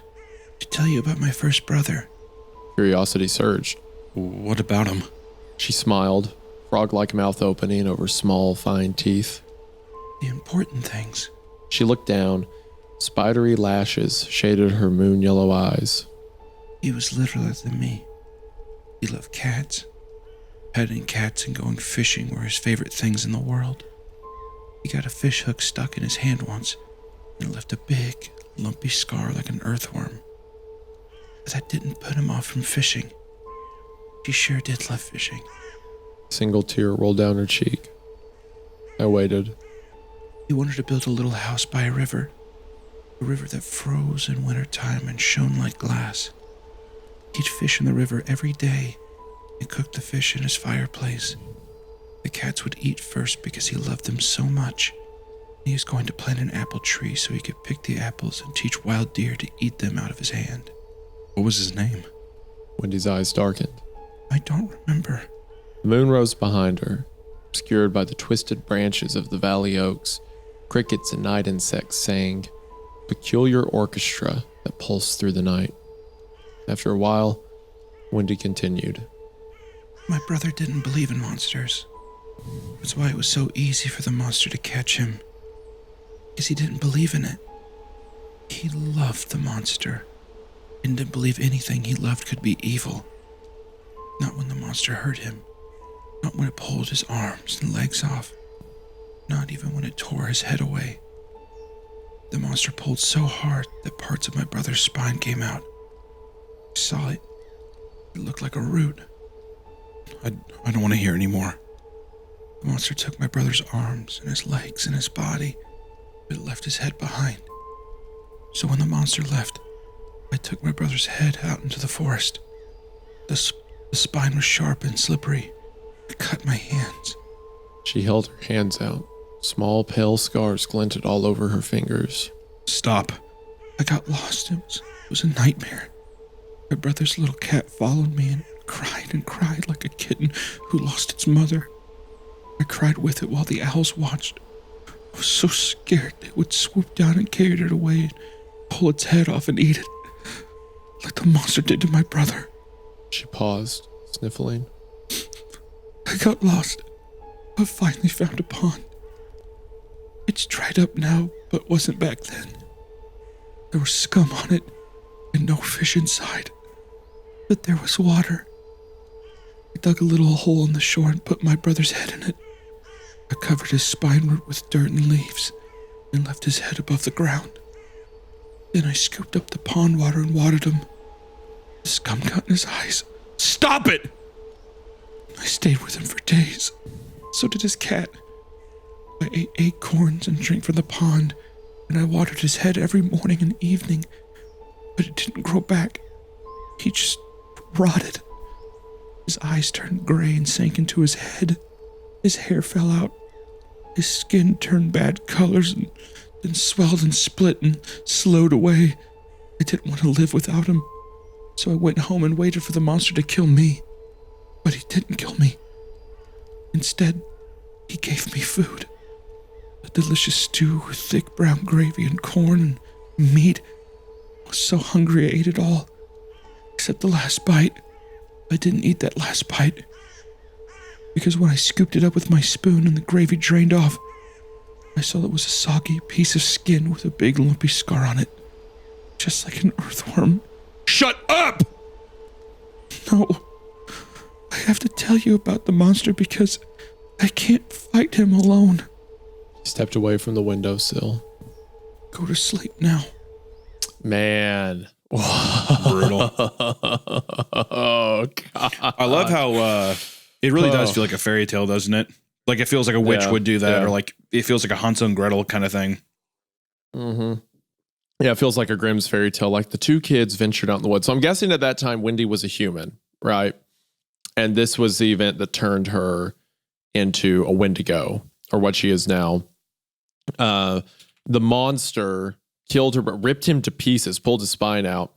And then the monster comes and gives her stew, and then she gets the last bite, and it's the scar her brother got from the fish hook. Yeah. Right? So she realizes she's eaten her brother, and that's what made her into what she is now. Yeah. I bet. Man, that is haunting. So, but now Wendy's saying we can fight the monster. I need your help to fight the monster. So maybe she's not necessarily evil. You know, maybe it's like a vampire thing, right? Like I became a vampire and now I resent it. And maybe you can help me fight it. Or we can be together forever if you eat of something that's alive. Like there's kind of this regretfulness to Wendy's position. Yeah, I don't know. I think that she's insane. I think that the forest, she feels is playing tricks on her. To me, that story read like she killed her brother. She regretted it. And in her madness, she ate him. Oh, yeah. I didn't really think about that. Yeah, it could just be because she just says the monster is the forest. Yeah. And it tore him limb from limb. It pulled his spine apart. But that could just be referring to like decomposition or animals tearing him apart or something like that. Interesting. Yeah, that could be a good point. It's either that, which I like your idea more now that I think about it. The other idea I had was maybe it's like, again, with vampires. There is like one vampire and that makes like offspring, you know, like it bites other people, they become followers. And it's one of those things where it's like, well, you have to kill the leader of the vampires, whatever. I think I'm not sure about the Wendigo specifically, or it would normally be that there was someone like possessed by a spirit in a lot of like the Native American legends. But I don't think there was, I mean, it was a core spirit. It was like the spirit of it that would possess you, but I don't think it was like one person got infected and then it would infect others, but they could be adapting that.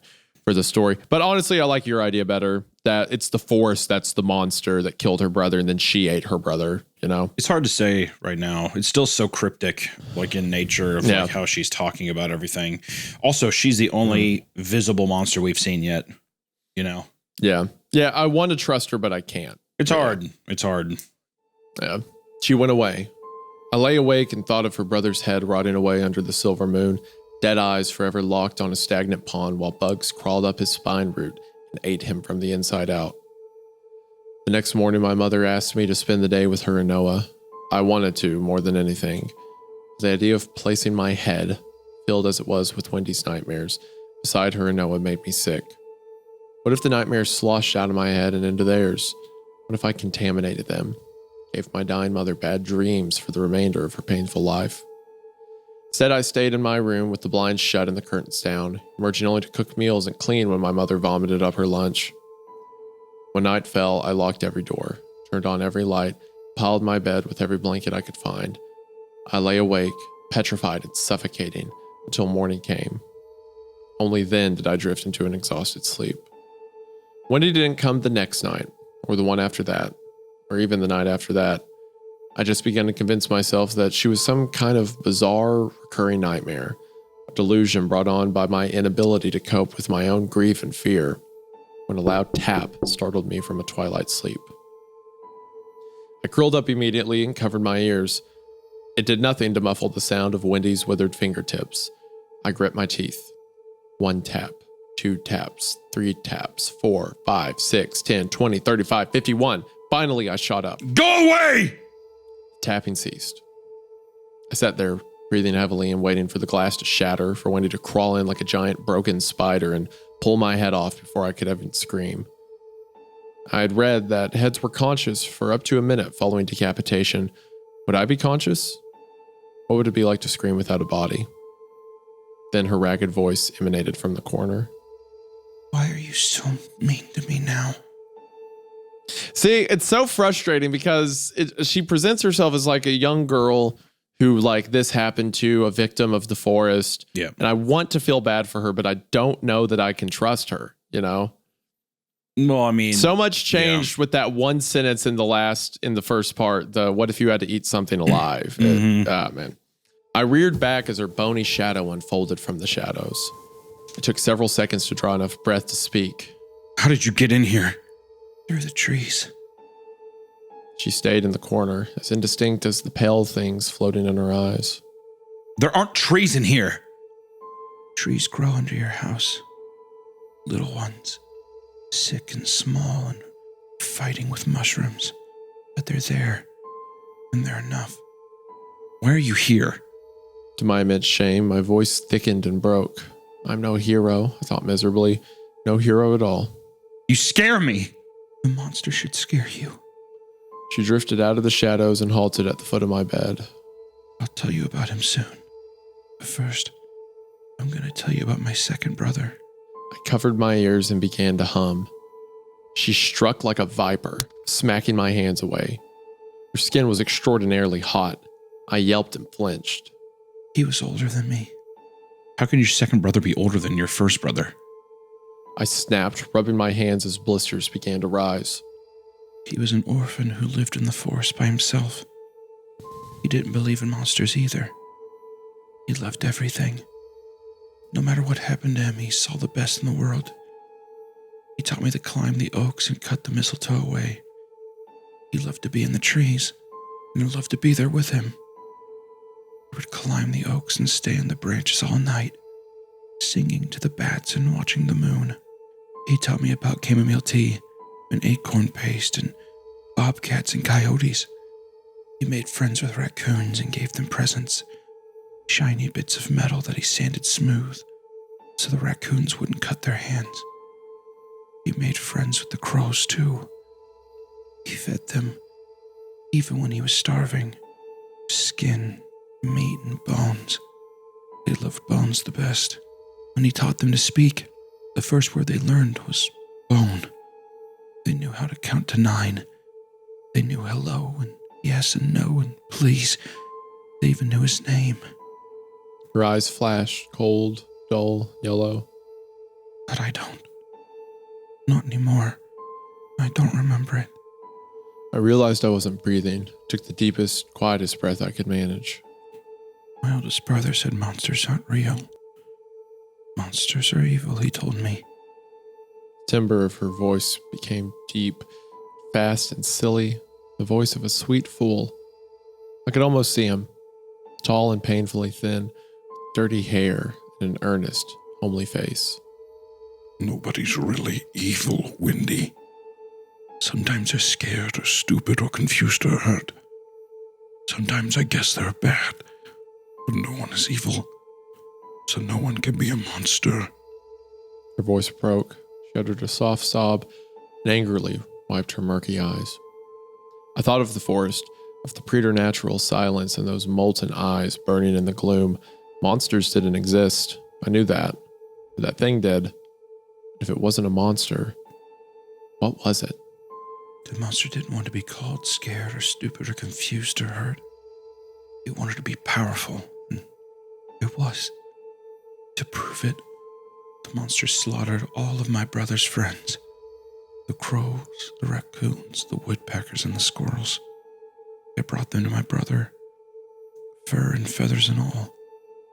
My brother screamed, and I've never heard such a scream. It should have split the world apart. Then the monster broke my brother's arms and legs and threw them in the well, and left them there for days. My poor brother begged for food. The monster ignored him, until one morning, he grabbed one of my brother's dead friends, a little raccoon with maggots in its eyes, and threw the raccoon down to my brother. My brother pounced on it like a starving rat, and he screamed again. Wendy's voice broke. The monster laughed and threw all the animals into the well. Some of them hit the stones and split in half. Others exploded when they hit the bottom. My brother lay there, broken and dying, screaming as the corpses of the things he loved best buried him in fur and wet, stinking rot. And I saw it all. The smell is still in my mouth, and it hides under my tongue and clings inside my nose and fills my lungs, reminding me, always reminding me. I waited, both hands over my mouth because I was afraid of what would come out. Useless words, childish sobs, endless screams, or laughter. The monster left my brother to rot in the well, and I went to him one night. It was the kind of night my brother liked most. Clear and cold, full of bats and bright with moonlight. The smell. Oh, the smell. I wanted to go down and see him and all of his friends. They were my friends too, and I loved them, but there was no way down into the well. So instead, I ran into the forest. And even though it was night, and the petals were all furled, I picked up every flower I could find. An armload. So many they kept slipping away and left a trail behind me. I carried the flowers back to the well and dropped them in. And even though it was night, even though they were picked and dead, they blossomed as they fell. In the morning, that old dry well was overgrown. Vines and wild flowers exploded out like a fountain, covering every last stone. I loved those flowers so much. I sat by them often, especially on the cold, clear nights when bats swooped low. On those nights, I would look into the flowers and see eyes. The bright, curious eyes of raccoons and the small, dark star eyes of crows. Even though I searched, I never saw the eyes of my brothers. She wiped her face again. Where's the well? Under the house. I couldn't move. I couldn't breathe. Couldn't even think. I went to the well every night. When they started to build this house, I got scared. I thought of my brother and his friends, trapped in an old well under a house in the dark, forever forgotten. So I ate them. All the vines, all the flowers, all the thorns, all their eyes. Then I crawled down into the well and pulled up the roots. There were so many. Some went deep, some went shallow, some were big and some were small. Every last one of them looked like backbones. I meant to eat them, but I couldn't anymore than I could have eaten my first brother's backbone, so I pulled them out of the well and carried them into the forest. The monster ruled the forest by then, but I could think of nothing else to do. I wandered the trees with roots until I found a place I knew. The pond was dry, but the rest was the same. My brother's head was there, attached to a stalk of polished bone. His eyes were fused shut, and his head had grown enormous. It was flat on one end, and just like a pumpkin that's grown on its side. But he smiled when I knelt beside him. He smiled even wider as I dug 100 holes for roots of my second brother and all of his friends. My brother didn't say anything. He couldn't, because he was just a head, but he smiled, because he remembered me. She covered her eyes. I don't even remember his name. She began to cry. I watched her helplessly. Each sob sent a pulse of overwhelming sorrow through my own body, waves of grief on a shore of flesh and bone. You were a good sister. I know it. No. Nothing I did was good enough. She turned away, pale form melting into the shadows. Wendy, don't go. Don't! A single soft sob emanated from the corner, and all was silent. I lay awake for a long time, thinking of the forgotten well filled with the bones of slaughtered animals, of the boy who screamed so loudly the world should have split apart. As I finally drifted off to sleep, I heard the echo of a terrible, heart-rending wail echoing from under my bedroom floor. The next morning, I ventured out in search for Wendy. When I couldn't find her, I retreated to the patch of miner's lettuce and waited for hours. In the distance, the forest drew my eyes like a magnet, a smear of gold and green, magical, monstrous. At some point, I thought I saw bright eyes burning through the trees. I swallowed the lump in my throat and went home. My brother and all the things he loved were down there, and I ate it all. I couldn't eat the bones. I put them in the forest. The boy's scream should have split them. Oh, gosh.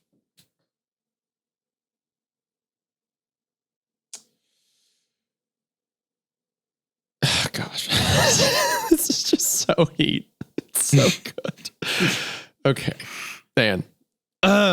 This is right up my alley. Like the fairy tale and like how it's almost like in another world. It's almost like Wendy is both the monster and the victim. Like it's like the spirit that has possessed her is the monster she's afraid of, and she carries it with her where she goes. So she wants to do these good things, but it always results in her like eating the people, her brothers, because we know anyone that comes to the forest is considered her brother. Because earlier when talking about Noah, she says your brother, our brother. So it's like that's her, that's what a brother means to her, someone that comes to the forest. So it's like everyone that steps into the forest falls victim to her and the spirit within her, but she's remorseful of it almost. She can't remember their names, but she wants to. Yeah, well, I mean, there's a parallel with, I was thinking at first, I was like, oh, I wonder if our protagonist is actually her brother. And he just doesn't know if it's like a forgotten thing. But if not, even Noah is representative of her younger brother. And now our protagonist is representative of her older brother. Yeah. Is just a very interesting thing. And for the house to be built on this well is, I think it's going to be something where we're going to get like a big reveal at the end and it's just going to like really pop. Yeah. Yeah. Oh, man. Okay. 8 nights later, I'd given up. Reality had already swept Wendy half away. My mother was sicker, closer to death than ever. Noah must have sensed it. He was so wild, his behavior barely qualified as human, and it took everything I had to handle him. Still wasn't enough. Even hours past dark, he regularly burst into miserable, screechy wailing. What kept me awake, I was happy that I didn't have to deal with it. That was one good thing about my mother lavishing all of her attention on him. At least I didn't have to soothe his night terrors. I stayed up, listening in case she needed help, but everything remained quiet. After a while, I drifted. A familiar tap, tap, tapping roused me. Before I was even fully awake, I rose and stumbled to the window. Frozen air gusted in, smelling of snow and dark earth. Wendy stood there, looking dead. Deader than she had the day I saw the skull of her brothers. Shambling monument to old, dry rot. Why are you here? She slung a withered, spidery leg over my sill and climbed into my room. Her bone pendant swung back and forth, dirty and jagged as ever. I've come to tell you about my third brother. Her sparse, dry hair caught the moonlight, blazing warm silver that glanced off her crumbling flesh and threw her ruined features into sharp relief. I could see the dim suggestion of bones within her desiccated limbs. It reminded me of the bats, how the moon had shone through their wings, making the bones look so beautiful and fine.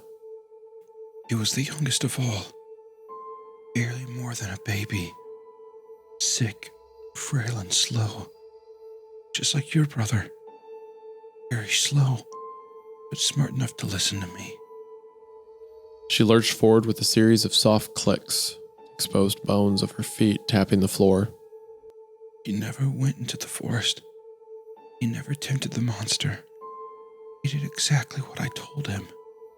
My heart ached for this tiny, slow boy. Of course he had listened to Wendy.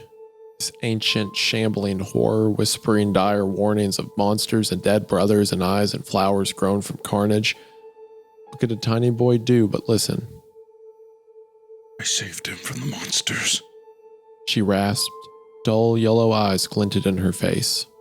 From my monster. But my brother had its own monster.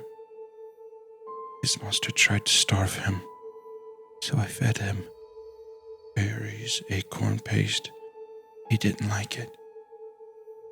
But he was so hungry that he ate it anyway. Chamomile tea, roasted mice.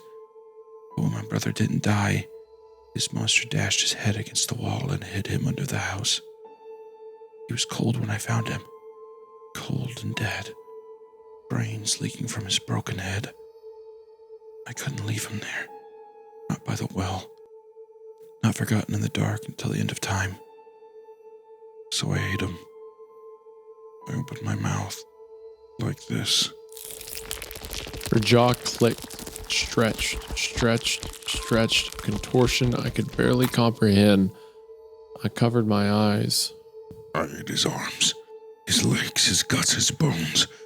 But I didn't eat his head or his spine. I took those into the forest. I found the dried up pond. It was not a pond anymore, but a green pit filled with eyes and flowers.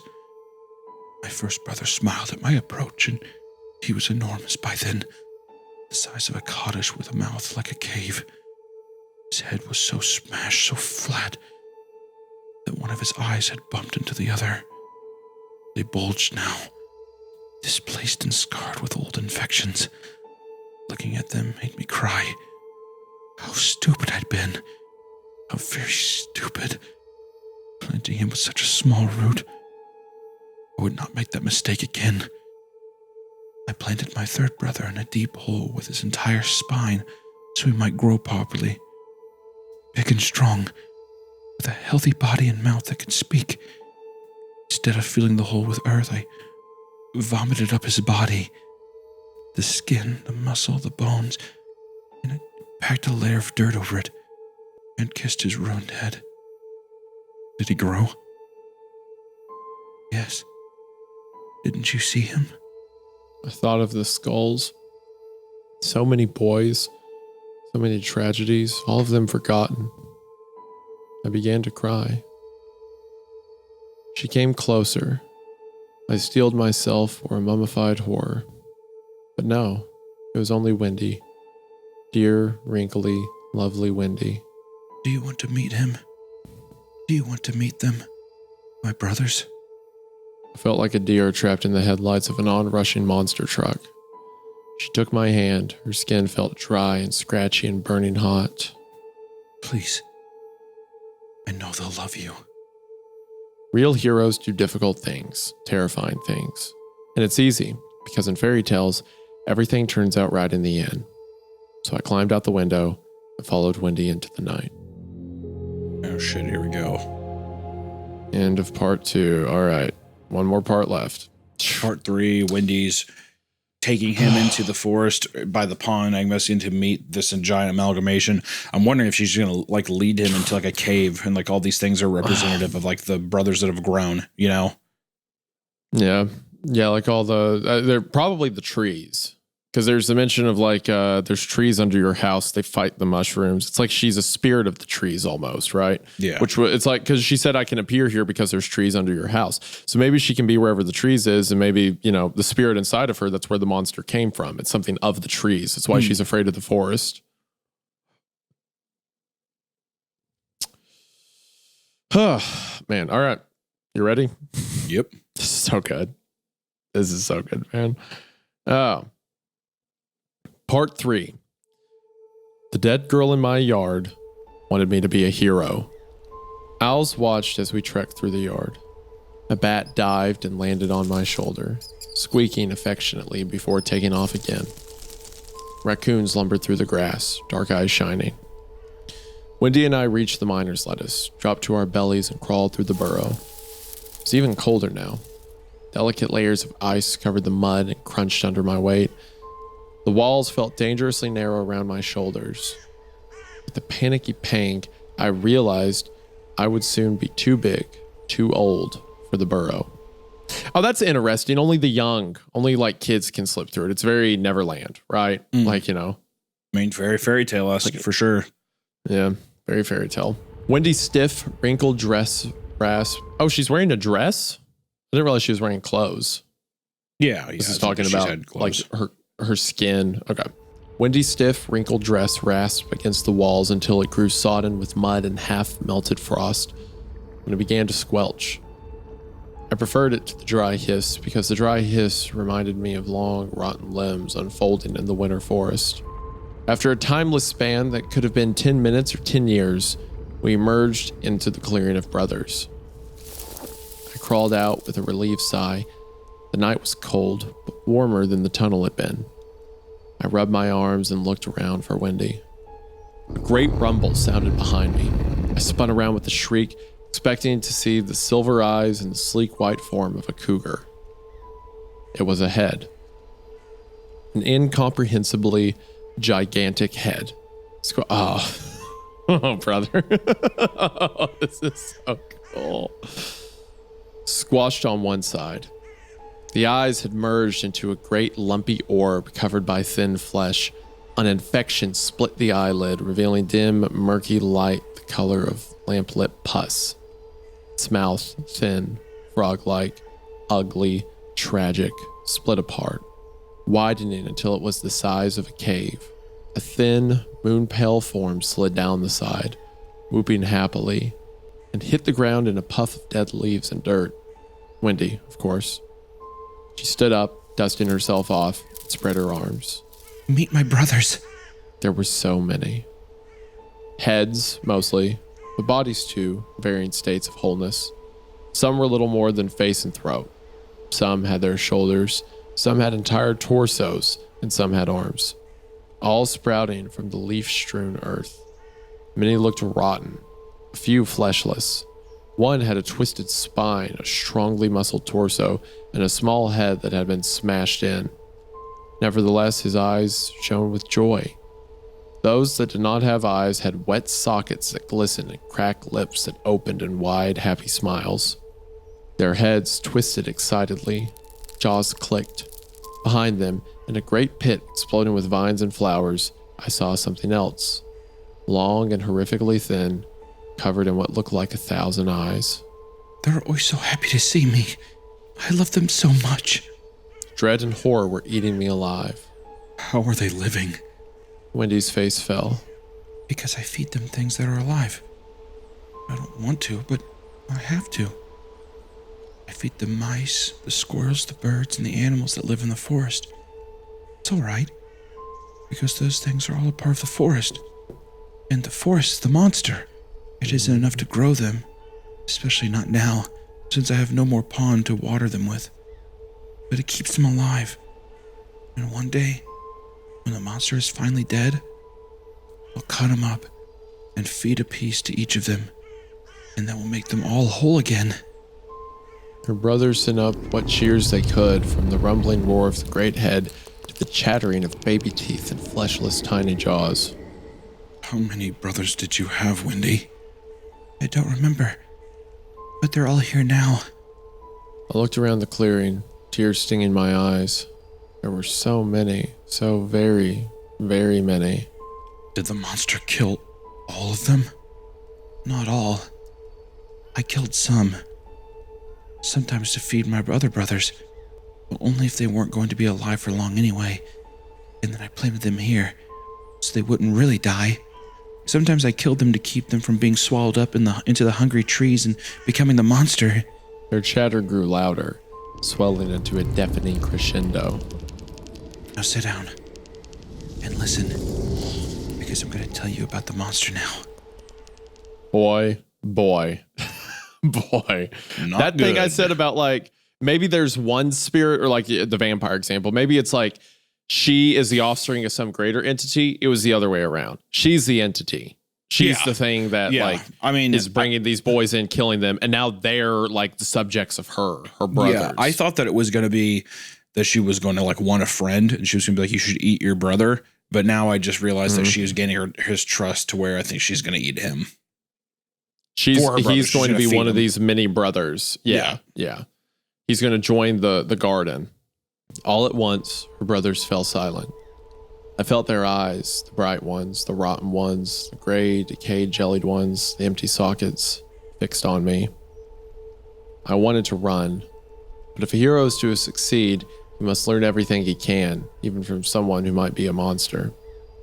So I lowered myself to the ground. Starlight streamed through the trees, bathing me in a net of shadow and dim silver. Wendy sat too, folding to the ground like a monstrous insect. He was my father. I watched, paralyzed as a single tear slid from the infected slit in the eye of the great head. Everyone knew what my father was, but they didn't care because he was so powerful. Too powerful for anything but all in adoration. So they let him do what he wanted, even to me and my brother. They did not care about us because we were not powerful. We were only tainted. Blood of the monster, but with none of the monster's power. But they were wrong. She wiped her eyes. I was tainted, yes, but my brother wasn't. He was good. He was perfect. And I did everything I could to protect him. But it wasn't enough. It's never enough. You did everything you could. My words sounded like dead leaves stirring. That was enough. While I was away at the pond, planting my brother's spine in the earth, my father cleaned his carcass and polished his bones. And after I ate the stew, he grabbed my brother's ribs and stabbed me. He slid all the way through me and came out the other end. It hurt. I didn't feel like I was dying. Even as my blood spilled over me and flooded my lungs, drowning me, I didn't feel weak. I felt strong. I hid my face as shudder after shudder crawled down my spine. I went to the pile of clean bones and found one of my brother's stripped fingers. Her hand crept to her chest, to the bony pendant hanging there. It was smaller than I expected, and sharper, and I put it through my father's eye. Then I dragged him into the forest, pulled the rib out of my chest, and put it into his other eye. Then I went home. I killed him. I said to everyone, I killed the monster. I told him of my brother and how I saved his life by planting his head in the earth. But instead of welcoming me, they cut my stomach. All of my guts slid out, hot and reeking. They steamed in the night under the cold moon. Then the people dragged me to the forest, leaving me in the snow to die. I put my hands inside my stomach, where my guts had been kept warm. But it didn't keep me warm, not even a little. I remember what it felt like when my fingers froze. When I tried to uncurl my hand, they cracked and broke. I lay there in the snow, frozen and gutted, staring at the stars, and I was so angry, so very angry. Why did they do that to you? Because I was unclean. A desecrator of corpses. Murderer of my own blood. A monster. To them, the people had known my father, who had known what he was. I was the monster. She looked down at her cracked, fragile hands. I lay there, rotting all through the winter until I became a pale, broken, bloodless. Tears coursed down my face. My heart ached. Even though they loved him enough to kill me for defeating him, they forgot him. Murky eyes flared to blinding gold. She began to cry. They forgot him and left him. His body stayed in the forest and fed the scavengers, building the bones and meat for their young. His hair lined burrows and filled nests. Flies fed on his rot and spawned. Maggots hatched in the guts in his eyes. I know. I saw. I stood right there and watched it all. Crows took flight. Startled cries filled the night, and their glossy wings blocked the cold stars. I watched his bones crumble into soil. I was so very satisfied that he had rotted. But that was because I didn't understand. I didn't understand that he hadn't rotted away. He had only changed. Changed into something else. Into everything else. Now the trees grow out of him. He gets to be in the trees. My trees. He is dead and forgotten and beautiful, with more power than he ever had in life. I am dead and hated and ugly, weaker than I've ever been. I'm forgotten, and so is he. Now I'm the only one who knows. I'm the only one who remembers. But I know now. He always kills my brothers. Soon I'll have to have more heads to plant beside the pond. Tell someone. Make them burn the forest down. Tell everyone. No one will listen. No one will care. No one ever has. I have. I can't even fight him because I'm trapped. She spread her desiccated arms, as slender and delicate as the bones of bats. I'm cursed. He cursed me. I was never strong, never. But every year I grow weaker. Every season there's less of me. Soon I will crumble and fade and be drawn up through roots of the trees. He will eat me, and I will die, and he will live on. He will win. There it was, my redemption, my quest, my chance to be a hero. I won't let him. I'll fight him. Wendy's fingers spread, revealing a single eye, bright and deep and golden. We can fight him together. In that moment, it was the only thing I wanted. To live for untold centuries, ageless and immortal, years of golden days and cold, clear nights in which to befriend bats and raccoons and crows. No school, no sick mother, no Noah, no unbearable, soul-crushing fear of what would become of him. No more fear of days and nights and seasons and years of an entire lifetime without the people I loved most. Instead, I would have untold lifetimes with new people to love at every turn. People I could help, people I could save, people I could be a hero for. I could finally be enough. No. Haven't you been listening? To be with me, to be like me, you have to eat. She told me miserably. You have to eat something alive. My stomach churned, but I grit my teeth and resolved to do it. Because a hero always does what needs to be done. I would eat birds, bats, coyotes, mice, worms, owls, beetles, or anything else because I had to. And I didn't even have to be sad because all of those things were part of the forest, which meant they were part of the monster. I will. I'll eat anything. You don't have to eat anything. Just one thing. What? She wiped her eyes. When the monster fed my brother to me, he cursed us both and bound us. No one can fight me unless they're bound to me. How can I do that? Can't tell you. Not unless you promise to do it first. You have to promise. No matter what. It's the only way I can tell you. It's the only way to break the curse. The only way to help me. I promise. Whatever it takes to help you, I promise I'll do it. She finally lowered her hands. Her eyes were so bright, so golden, molten, full of tears. Promise me. I promise. How do I do it? By feeding yourself to us. I frowned. Sure, I'd misheard her. What do you mean? Wendy grabbed my hand and pulled. Oh, man. Wendy grabbed my hand and pulled me across the clearing to the grass-choked pit that had been a pond so long ago and pointed. I looked carefully, frowning. Shadows, thick and impenetrable, but some of the shadows looked thicker than the others, substantial somehow. As I watched, the darkness coalesced, solidifying into something I recognized. Someone.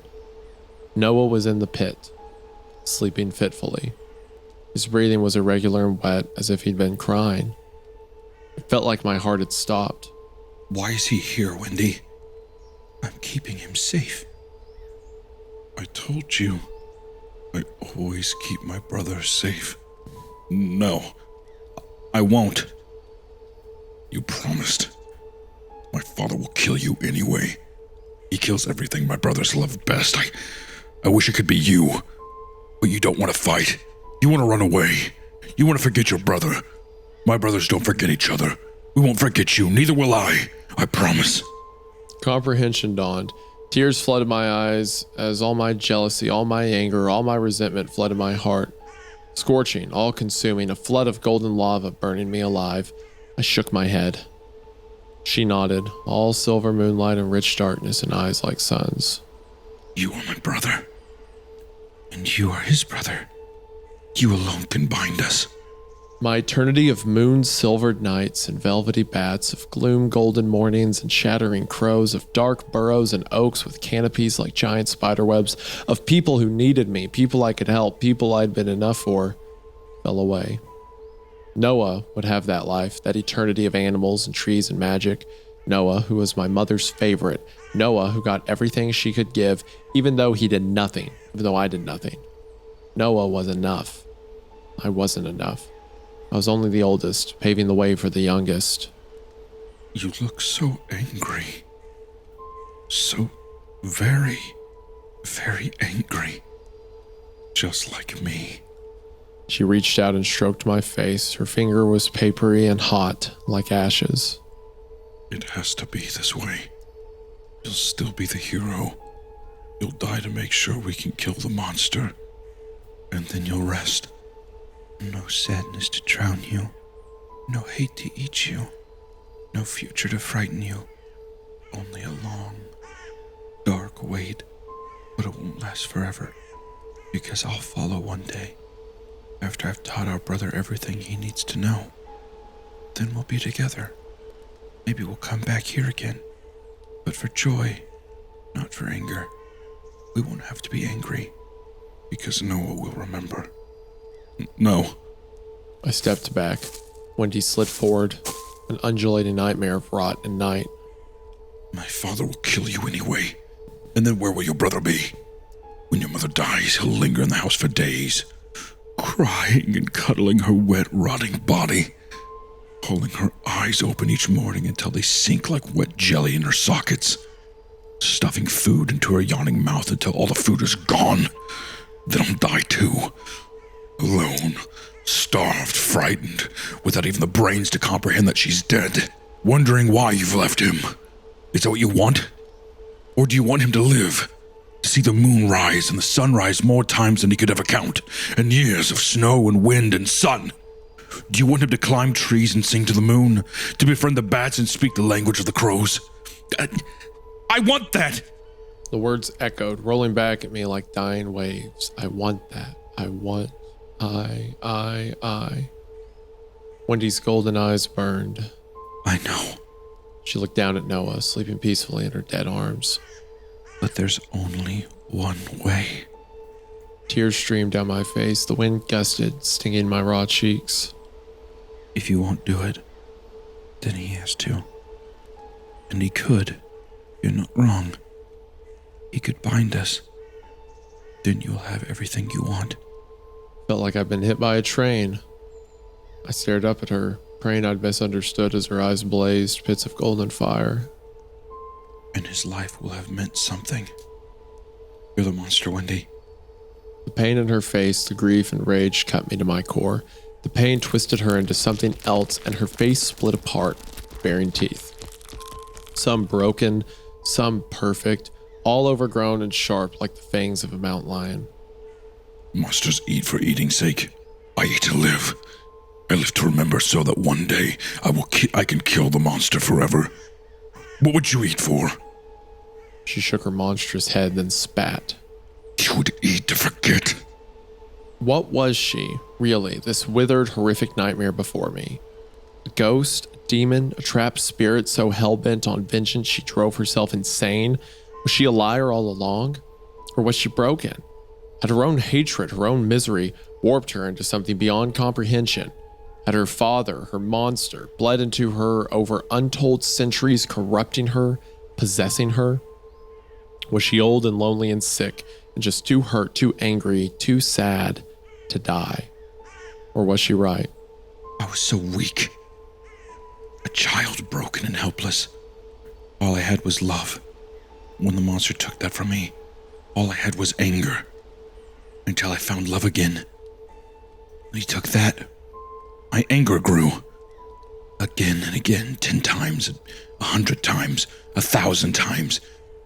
No matter what I did for my brothers, no matter what I did to the monster, all my love and all my anger wasn't enough. It was never enough.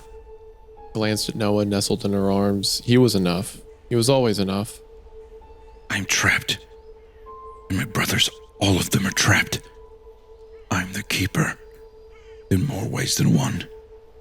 I tend them, yes, but I keep them here too. They're as trapped as me. Trapped by me, even. You'll be trapped too. And you will have to trap yourself. But only until I'm free. And when I'm free, I will rest. Rest until I'm strong again. Then I will burn the forest. I will salt the earth. I will slaughter the animals. I will drown the burrows. I will crush their nest, and I will tear every root out of the earth. And at the end of it all, I will find you and lead you into the hot summer sunlight. Together we will burn, and everything that's him will die. But I can only do that if I'm free. I can only be free if there's something left behind to remember. This is how you will remember. You promised. You promised me. I didn't promise to eat my baby brother. Then he will eat you. What if you must eat with me? I thought of bones, cursed human heads grown to the size of houses, scarred and infected and unable to speak. I thought of broken babies, dashed to death by cruel parents. I thought of sad, sweet orphans cast down dry wells to die and rot. I thought of rotting mothers and forgotten brothers, of monsters that could be fought and monsters that always won. And I thought of flesh and hair and burrows and bones, bones in the well, bones in the ground, bones in eyes. I met Wendy's gaze. I promised I'd do whatever it took to help you. Her golden eyes narrowed. Her face was a white, warped, mummified horror of human and lion. Yes, you did. Okay, I'll keep my promise. Her face, white and warped, a horror of human and lion. Yep, she was both the monster and the victim. She is both the mountain lion and the coyote. Yep. She held my brother out. He whimpered and curled. I looked at him. My heart ached for him, for her, for her brothers, for my mother, and for me. My mind ached. Everything ached. Everything would always ache. This was not fair. Nothing was fair. Nothing was ever enough. And this would be no different. I looked up at Wendy and raised my hands. Before she could tip my brother into my arms, I ripped the pendant from her dry, bony neck and plunged it into her eye. It bulged and exploded, spewing boily yellow ichor all over my face. The pain was exquisite, overwhelming, volcanic. The smell of burnt fat and frying meat filled my nostrils. Wendy's eyes darkened as golden blood slid down her crumbling face. Somewhere, far away from the pain and the terror, and now, my baby brother began to cry. Wendy folded down to the earth. Shadows exploded out of her, each one full of 1,000 blinking eyes, round and pale, bright, small and dark, wide and light, rich, golden bright, hot silver. Darkness roiled, receded, and turned pale and snapped back into the form of a dead, wrinkled girl. Wendy seized once, just once. A dim yellow glimmer flickered in her eye sockets, like faraway stars. Don't forget. And then her eyes went out. Oh, I promised I would do whatever it took to help you. And he had the realization that Wendy is trapped by her hatred. Yeah. And that she's never leaving this forest as long as she hates. And the thing she hates is it's the forest. It's nature. It's like, I'm going to what would that solve it if she burned everything to the ground? No. It's just going to be a bigger and bigger body count until she feels satisfaction. So in that moment, for the first time in the story, our narrator becomes the hero. He's like, if I'm going to save her and I'm going to save my brother and I have to keep everyone safe, I've got to release her. I have to take her from this hatred. So he uses the same pendant she used to kill her father to kill her.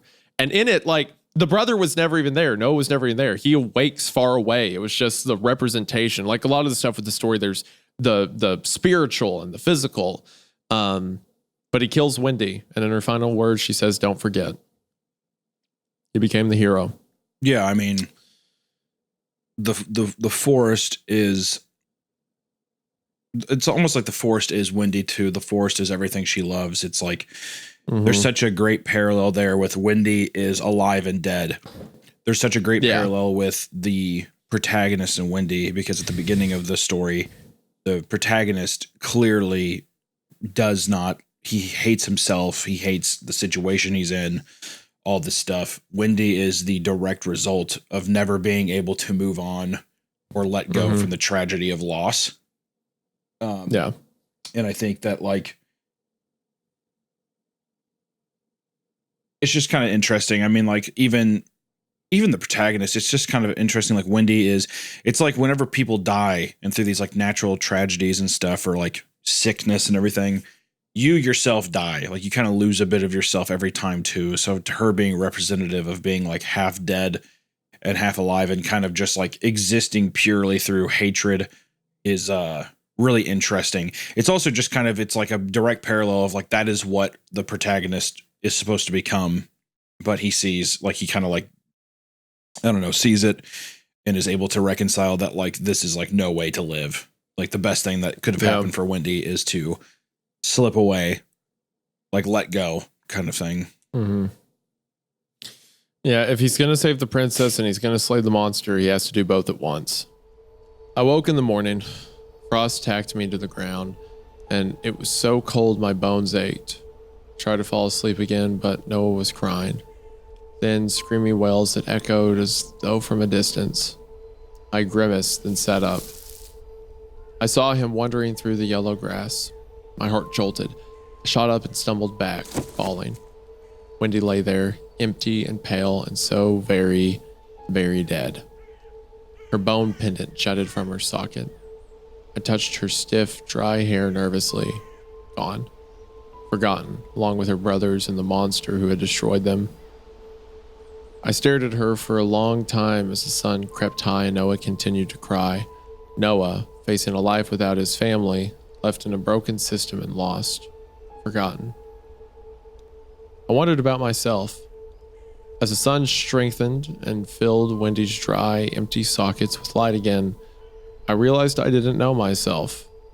I knew about myself. I knew I was hurt, angry, prone to resentment, and drowned in fear. I knew I would become angrier and sadder and meaner as the years wore on. I would become less and less and less until I didn't even remember the meaning of enough. Until the desire to be enough, to be a hero, was forgotten. I wondered about my mother, Mom, who cried for hours each day because nothing she did would be enough to protect Noah and because she was too sick to be a mother. Forced to exist as a living corpse rotting away her last days while her doomed toddler giggled beside her. One of millions, just another poor, careworn, dying mother, forgotten by everyone but her children, who would be forgotten too. I wondered about Wendy, what she was, what she'd want, if what she wanted was good or right, or if it mattered at all.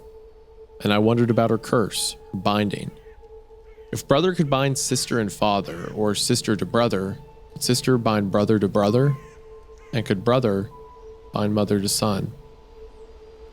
I spent the morning chasing Noah. It was hard. My burned, blistered face terrified him, but I managed to catch him and take him to the house. My mother wasn't awake yet, so I sang him to sleep and left him on the sofa. Then I returned to Wendy and her patch of miner's lettuce and pulled her limbs off. It was easy. They were dry and light, like termite-eaten planks left in the sun. I wrenched her head off and snapped her papery torso into pieces. She smelled foul and rich and terribly old, like oak and sage and dirty fur and rotten bones left to dry in the sun. I made a stew of her. Oh no. Oh no. Oh. He's like, now that she's gone, maybe sister can bind brother to brother, mother to son. Oh no. I made a stew of her. All our pots were small, so I could only use her fingers. I've broken her apart for nothing. My eyes stung. Tears dripped into the pot before I could wipe them away. Wendy's stew was foul, a gray sludge that reeked of ash, bad meat, and roadkill. Noah screamed and flailed when he tasted it, but when I pretended it was good.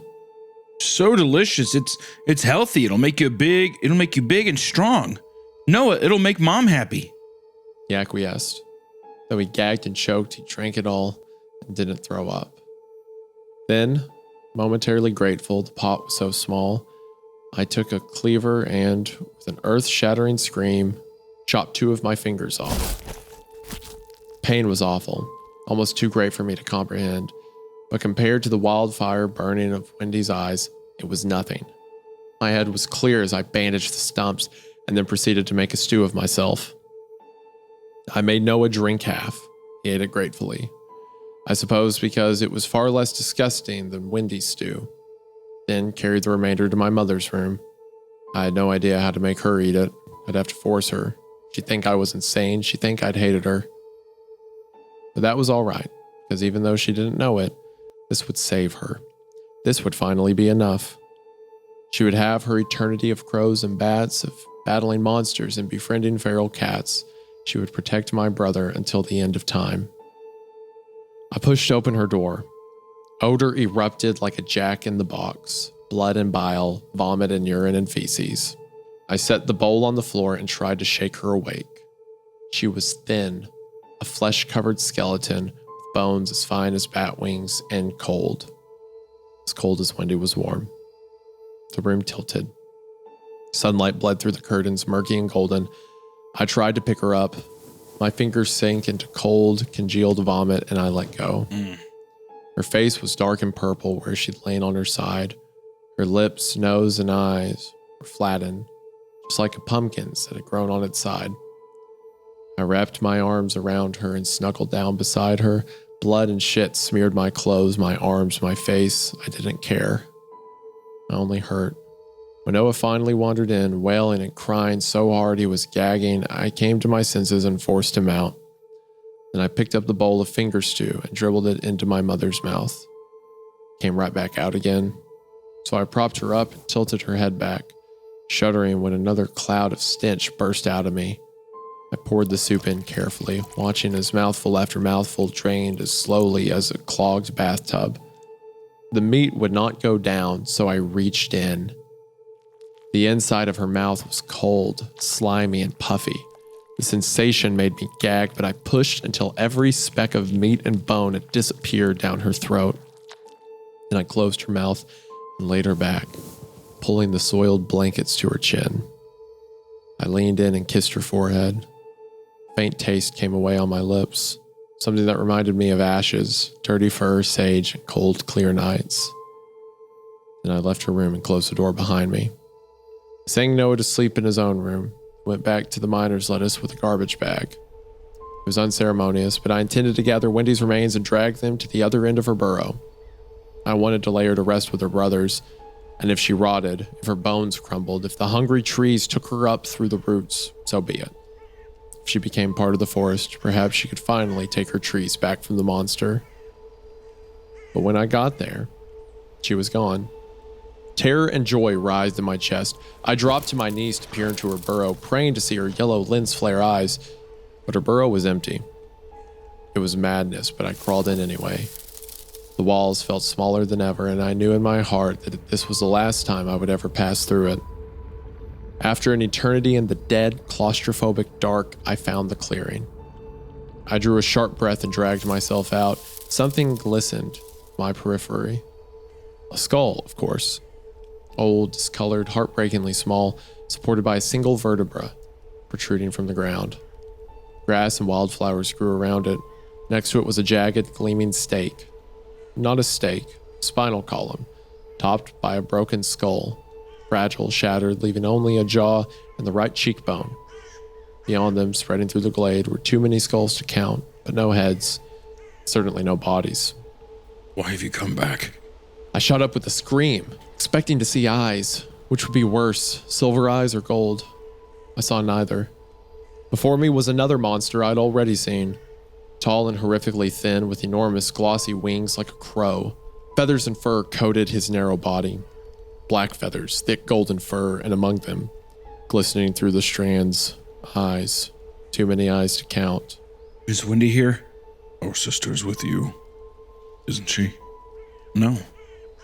Behind me, something rumbled. I spun around. It was the giant head, but it wasn't smiling anymore. Its mouth, thin, frog-like, ugly, tragic, split apart and began to cry silently. The world shuddered. When it became still again, the spinal column had transformed into the twisted torso of a man. Attached was the head of a baby. The back was smashed in. Blood and brain glimmered at the edges. He looked at me dimly, distrustfully, fearfully. My lip trembled. She wanted to eat me. Did she? No, I ate her. We ate her. The great lopsided head opened its mouth in another silent well. All of her? I shook my head.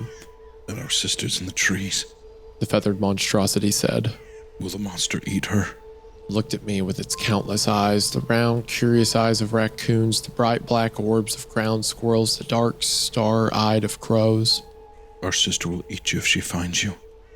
No, she won't. She loves me. Yes. She is angry. So very, very angry. And she should be.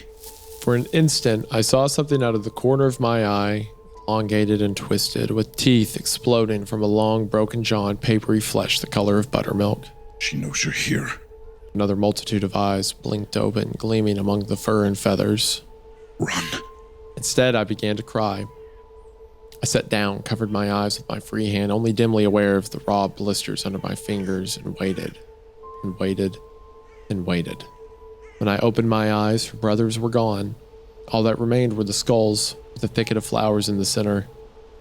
I knew then that Wendy was too angry to kill me, too angry to plant me in her field of brothers, too angry to keep me with her forever. Though I waited the whole night, the skulls did not come alive again.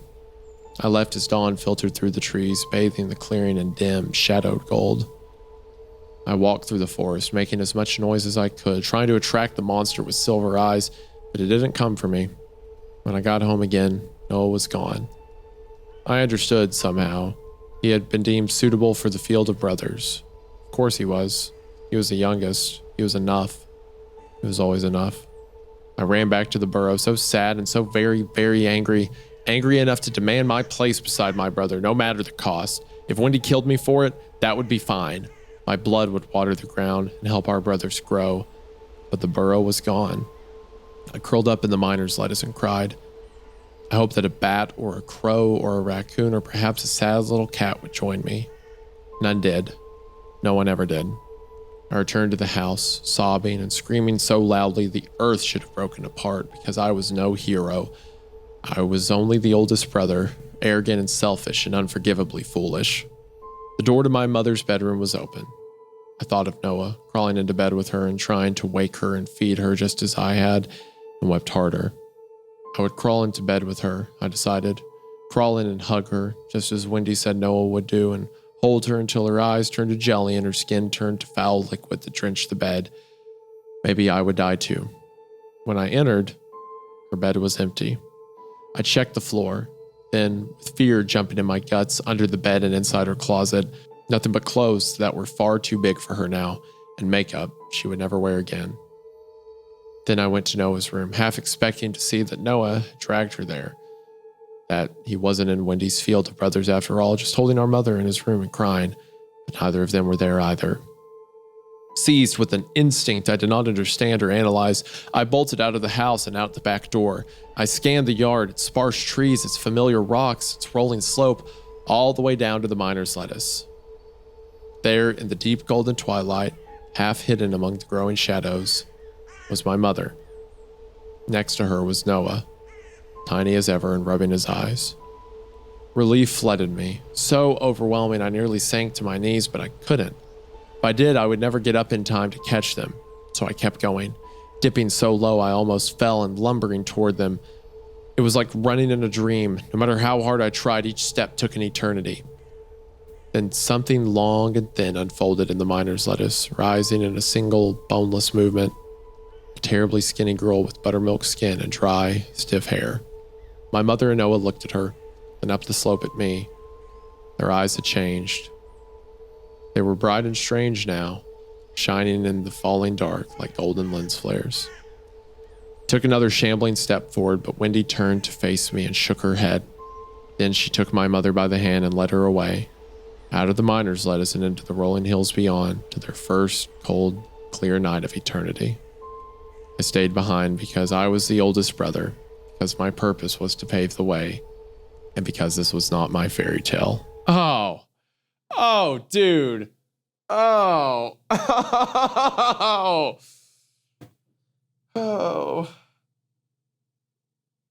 It's a fun transitional moment too, of like people passing away and like saying, like, you know what I mean?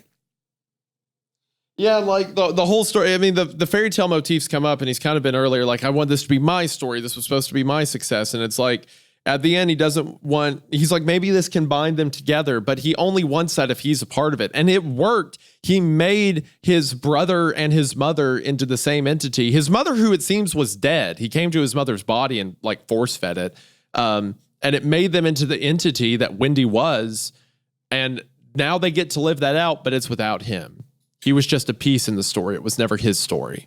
Yeah, well, I think and it's like it goes to speak of like his own personal greed and the greed of like the spirit of the Wendigo being the nature of gluttony and greed and like all consuming and stuff. And he had that spirit, but it got away from him. He gave it to someone else. He gave someone else the gift that he was so desperate to have that slipped through his fingers because he squeezed too tight. Yeah, I almost see it too as like him realizing that these people dying isn't about him. You know? Like it's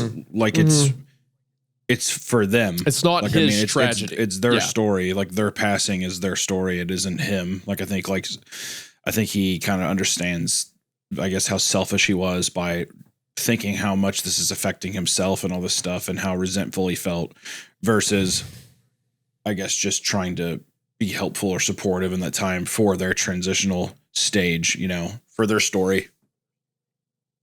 Yeah, it's like, because he's so resentful. He doesn't hate his mother, but he like almost resents her for being so sick. What was that thing he made? He was like, you're going to die anyway, or just because you're dying doesn't mean he has to, or something like that. Like he resents the position he's in, but he hates his brother. He hates that his brother gets all the attention. He hates that his brother doesn't understand things. He refers to his brother derogatory when describing his mental illness, something his brother can't help. And like his brother dying is his problem. It's not his brother's problem, you know? Yeah. Well, I think it's just another thing too, that like, if you look at it there's too, this selfishness. Yeah. If you look at it too, it feels like his brother even gets to share this illness thing with his mother, like even connected in that way. Yeah. And even Wendy talks about her curse, you know, being like, I was cursed and stuff. My father cursed me. Wendy is very representative of Noah as well, of like a sick father passing down something to that. It almost feels like the curse is representative of like illness or like, I don't know, some like genetic thing. It's almost like whenever it's like my mother died, I'm more prone to getting like heart disease or, you know, all this other stuff that your family passes down. This like kind of hereditary thing. Yeah. Yeah. It's representative of, you know, they're all suffering, but at least the two of them get to share something. It's like he was almost jealous of his brother's condition because that's what led to his attention. That's what led to his mother coddling him all the time. It's like he wanted, so it's like there was never an appreciation for what they're going through. It was only how it affected him. And in his inability to see that, the gift he wanted slipped to them. It passed on to them instead of him. He was never the hero of the story.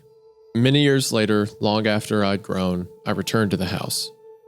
It had fallen into disrepair and was up for auction for the third time.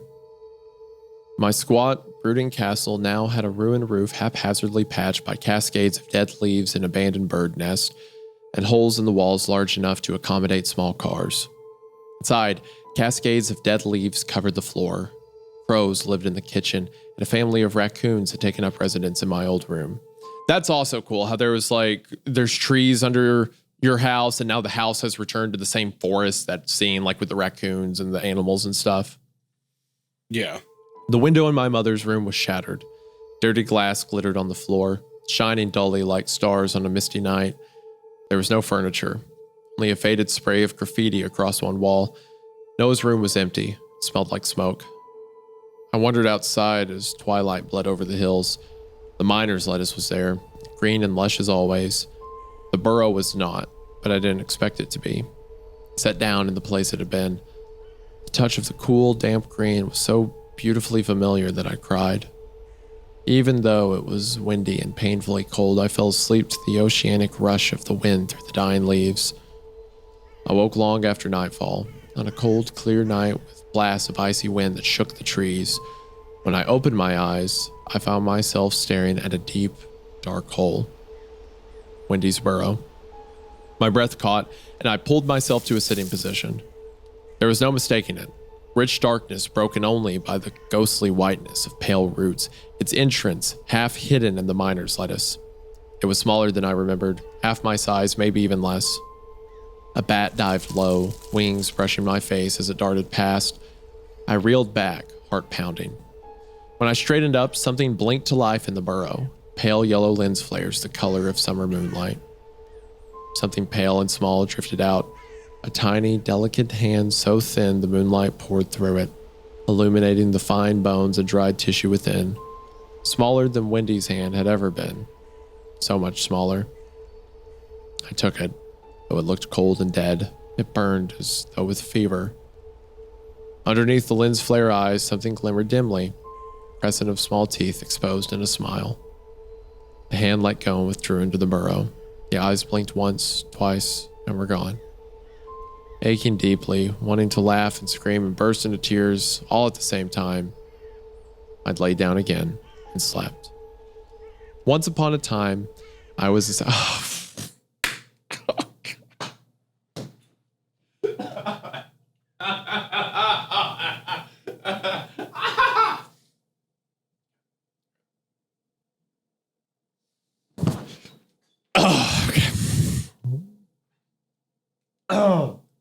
Okay. Once upon a time, I was a sad, angry boy who loved fairy tales. Now I am a sad, tired man who can no longer bear to read them, but I remember them. When I touch my face and feel my scarred cheeks, I remember. When I wake with the taste of boiled ashes on my tongue, I remember. When I think of my mother's cold, bird-thin body in my arms, I remember. When I see Noah's face in my mind's eye and recall the fear I had for him, fear so deep and crushing that I pretended it was hate, I remember. When I look in the mirror and catch a hint of murky gold in my eyes, I remember. When I dream of trees, crows, raccoons, and bats, and a smiling little boy and his yellow-eyed mother on cold, clear nights when bats swoop low and the moon bathes the hills in warm silver, I remember. And I smile. And that is the end. What a great story, man. Bro, when it dropped the once upon a time, dude, just... I know that you got real giddy there, huh? Dude, but it's going in the rafters. It's going up. It's up there with Mother Horse Eyes. It's and whatever else we've thrown up there, Pen Pal stuff. Dude. All right. Dopamine. I also have a deed to a house. You can have that one too with the car. You can have my wife's car too. She'll be mad, but you can take it. Man, bro, just it being okay. So I think Wendy is, I think it's Wendigo imagery. What a unique take on the Wendigo mythos, where it's like it's this entity that is possessed with itself. Like it's so given to greed and hatred that it becomes its own monster. And it's like, oh, well, the enemy's the forest. I have to destroy it and I have to fight and fight forever. And when I burn it all, it'll be okay. And it doesn't matter how many people I have to kill to do it.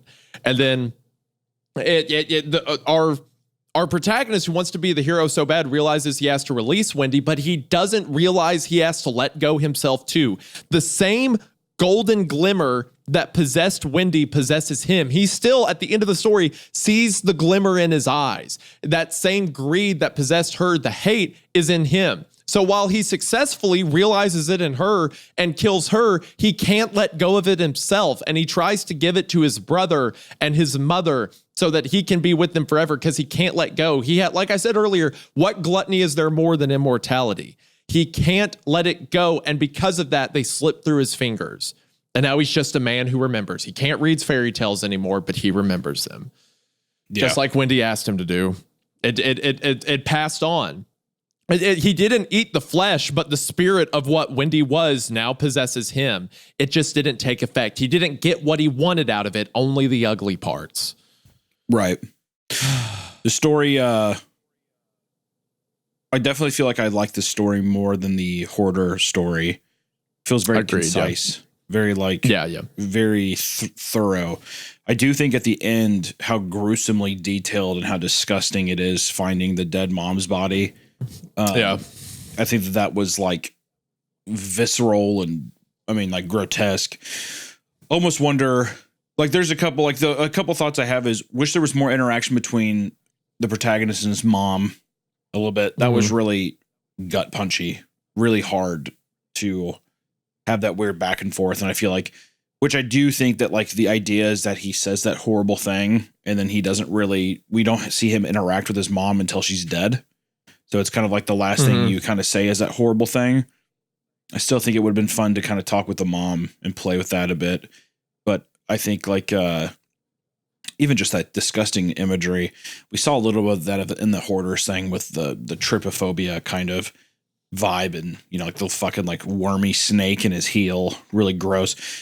Dopamine has a really great way of like just hitting you across the face with like some very like just like gut turning. Like I was pretty fucking, like my stomach was turning whenever he was talking, like sitting next to his mom and like obviously her waist and stuff. It was rough. It was, it's brutal. I think I would have liked to see more of that too, of like just that decay, I guess, with the mom and feeling more of that. But really all in all, just such a beautiful story about dealing with loss, sickness and death and stuff. And like kind of the idea of things passing. While we were reading this, it made me think about like my grandfather who died back in like 7 years ago now. It's weird because sometimes it's fucked up that like you have these memories of them, and you're like all these good memories. But it's weird, like it's like sometimes I like almost forget what my grandpa's voice sounds like, and I like know that I like have an idea of what it is in my head. But I think about that sometimes if like I really miss like when I would call my grandpa, just the way that he would say hello on the phone and stuff. And it's like, just kind of fucking tears your heart out a bit. You know what I mean? Like, it's like just a very, very easy thing. Like it's something that you would be like, I'll never forget that because it's so important, but it's so easy to let your mind circulate, or like just that your mind goes through and that while you're bringing in new memories, the other ones get pushed out. So I don't know. There was that to me was, probably the concept part of memories coming back and forth was cool. Like I'm afraid of being forgotten. It's like the spirit of what Wendy is carried on through memory. Like, well, if I eat you, I'll remember you. It's like, well, when my brothers died, I had to eat them or else I'd forget them, And it's also so interesting how like the entire time Wendy was grooming the protagonist to this situation where he would eat his brother. Even at the end where it's like, well, your brother eats you. And he's like, that's not fair. I want to be the one that's powerful. She's like, or you could eat him. And it almost works, but then he has that realization that stabs Wendy that she has to be released. But it ultimately does like play out because he feeds her and himself to his brother and mother to make sure they eat of something alive. Yeah. So it's like the entire story was her trying to convince him to give it, to like misery loves company, right? She wants to pull him into her hatred so that she's stuck there. She's just like him. And then ultimately, that is what happens to his mother and brother. He pushes that hate onto them, or that immortality, but doesn't get himself. It's the curse he wanted to have. He didn't mean for it to go somewhere else. Yeah, that would have been fun too in the story, I think. That was like another thing I was thinking about, was that proposition. That scared the shit out of me. That proposition is very interesting. I would have loved to see him mull that over, I think, for a while. Just like have that kind of decision. He does in that final argument. He does in that final argument where it's but I think it needs to be something that's like what it takes. Yeah, I mean, I think I would have liked more. I think of that. I could think of let you leave with that, and then it's like kind of like, well, I returned back to my space, and now I'm like looking at everything differently, and I'm like looking at my brother in a different light. Just that kind of selfish nature to where I think he has to work through it more and earn that kind of like selfless take, which once again, this is just, food for thought, hindsight after reading things or whatever, but that would have been fun. There's just a lot of great things about this. And I think that like, it's always fun to, with these character pieces, this is also two great stories with a lot of great characters. Just being able to like, we lived with these characters for so long that you just kind of like, just want more of them. It's like a kind of a similar thing we have in a lot of our episodes. It's like with these good stories is just wanting more from some of the stuff just to kind of exist in the world with those characters for a bit longer. But this was awesome. I mean, this was a great one. Dopamine, I think, really has, Dopamine writes so much. I don't know. Have you noticed that? Yeah, I have an announcement I just discovered about that in a second. But I have one more question about the story before we get to that. Yep. What did you think of the feathered man at the end with the eyes, the thousands of eyes? I think it's representative of the forest, of what she thinks her father is, like a greater spirit in it. Because it's clear to me that a lot of what's happening is in the spiritual realm, because sometimes he looks at the skulls and they're just skulls. Sometimes he looks and they're the grown heads, right? Yeah. So it's like it's like almost a limbo between the real world and the spiritual. So I think he's like the essence of the forest, the monster she was afraid of. But he's not really a monster. He's more of a keeper that she has pinned her fear, her horrors on. He's there 1 minute, gone the next. I pictured it more as her brother. I think that in the head. What I thought was the interesting. Thousands of eyes in the forest. Yeah, that tracks. With all of his buddies. But to me, what was interesting is that we only ever get to interact with him in this peaceful way whenever she's not there, to where I think even her siblings understand that she is lost a bit. Like I don't think that they fully, at least to me, I don't think that they fully buy in to what she's selling or whatever. And I think like that's also why they like say run. I think that they're a product of her selfishness, I think is the big thing. Yeah. That would track. I could see that. And that's also why at the end, whenever they leave or whatever, whenever his family leaves, I don't know if it's, I don't know how good of an ending. Like, I don't know. I guess I mean, like, I don't know how much of a positive ending it is versus like, if he would have let them just slip on, would they have like, cause now they exist in there. Like now Wendy is there, revealing herself again. She shakes her head and like they go in there. And now even when he goes back years later, Noah is smiling and he like reaches for him before he slips back into the forest. Like it's a thing where I don't know how positive I'm supposed to feel about it, I guess. I'm curious what people think, but it's one of those things where would it have been better just to let them go naturally, versus this this other thing. Of trying to find a way to save them, kind of like a Pet Cemetery meme or whatever. Yeah, sometimes dead's better. That kind of that is what a lot of it felt like. Pet Cemetery, or like the reference I made earlier, Coraline. How like the kids go down the well, and then the Belden mother like keeps a collection of them and treats everyone like, "Oh, you're my favorite. You're the first." But it's just to add to the collection. It's very similar to that. Man, this was so good. Okay, so. While looking it up, I should have done this on the previous story. My apologies for not doing it now. So Dopabine's actual name is R.C. Bowman. And she is a published writer with a ton of stories. Nice. So if you go on, we'll leave a link to it in the description. If you go on Amazon, she has a ton of like paperbacks you can buy. It seems like there is one that is an entire book about the short story reread about cleaning hoarder houses. It's called Hoarder House, a horror novella.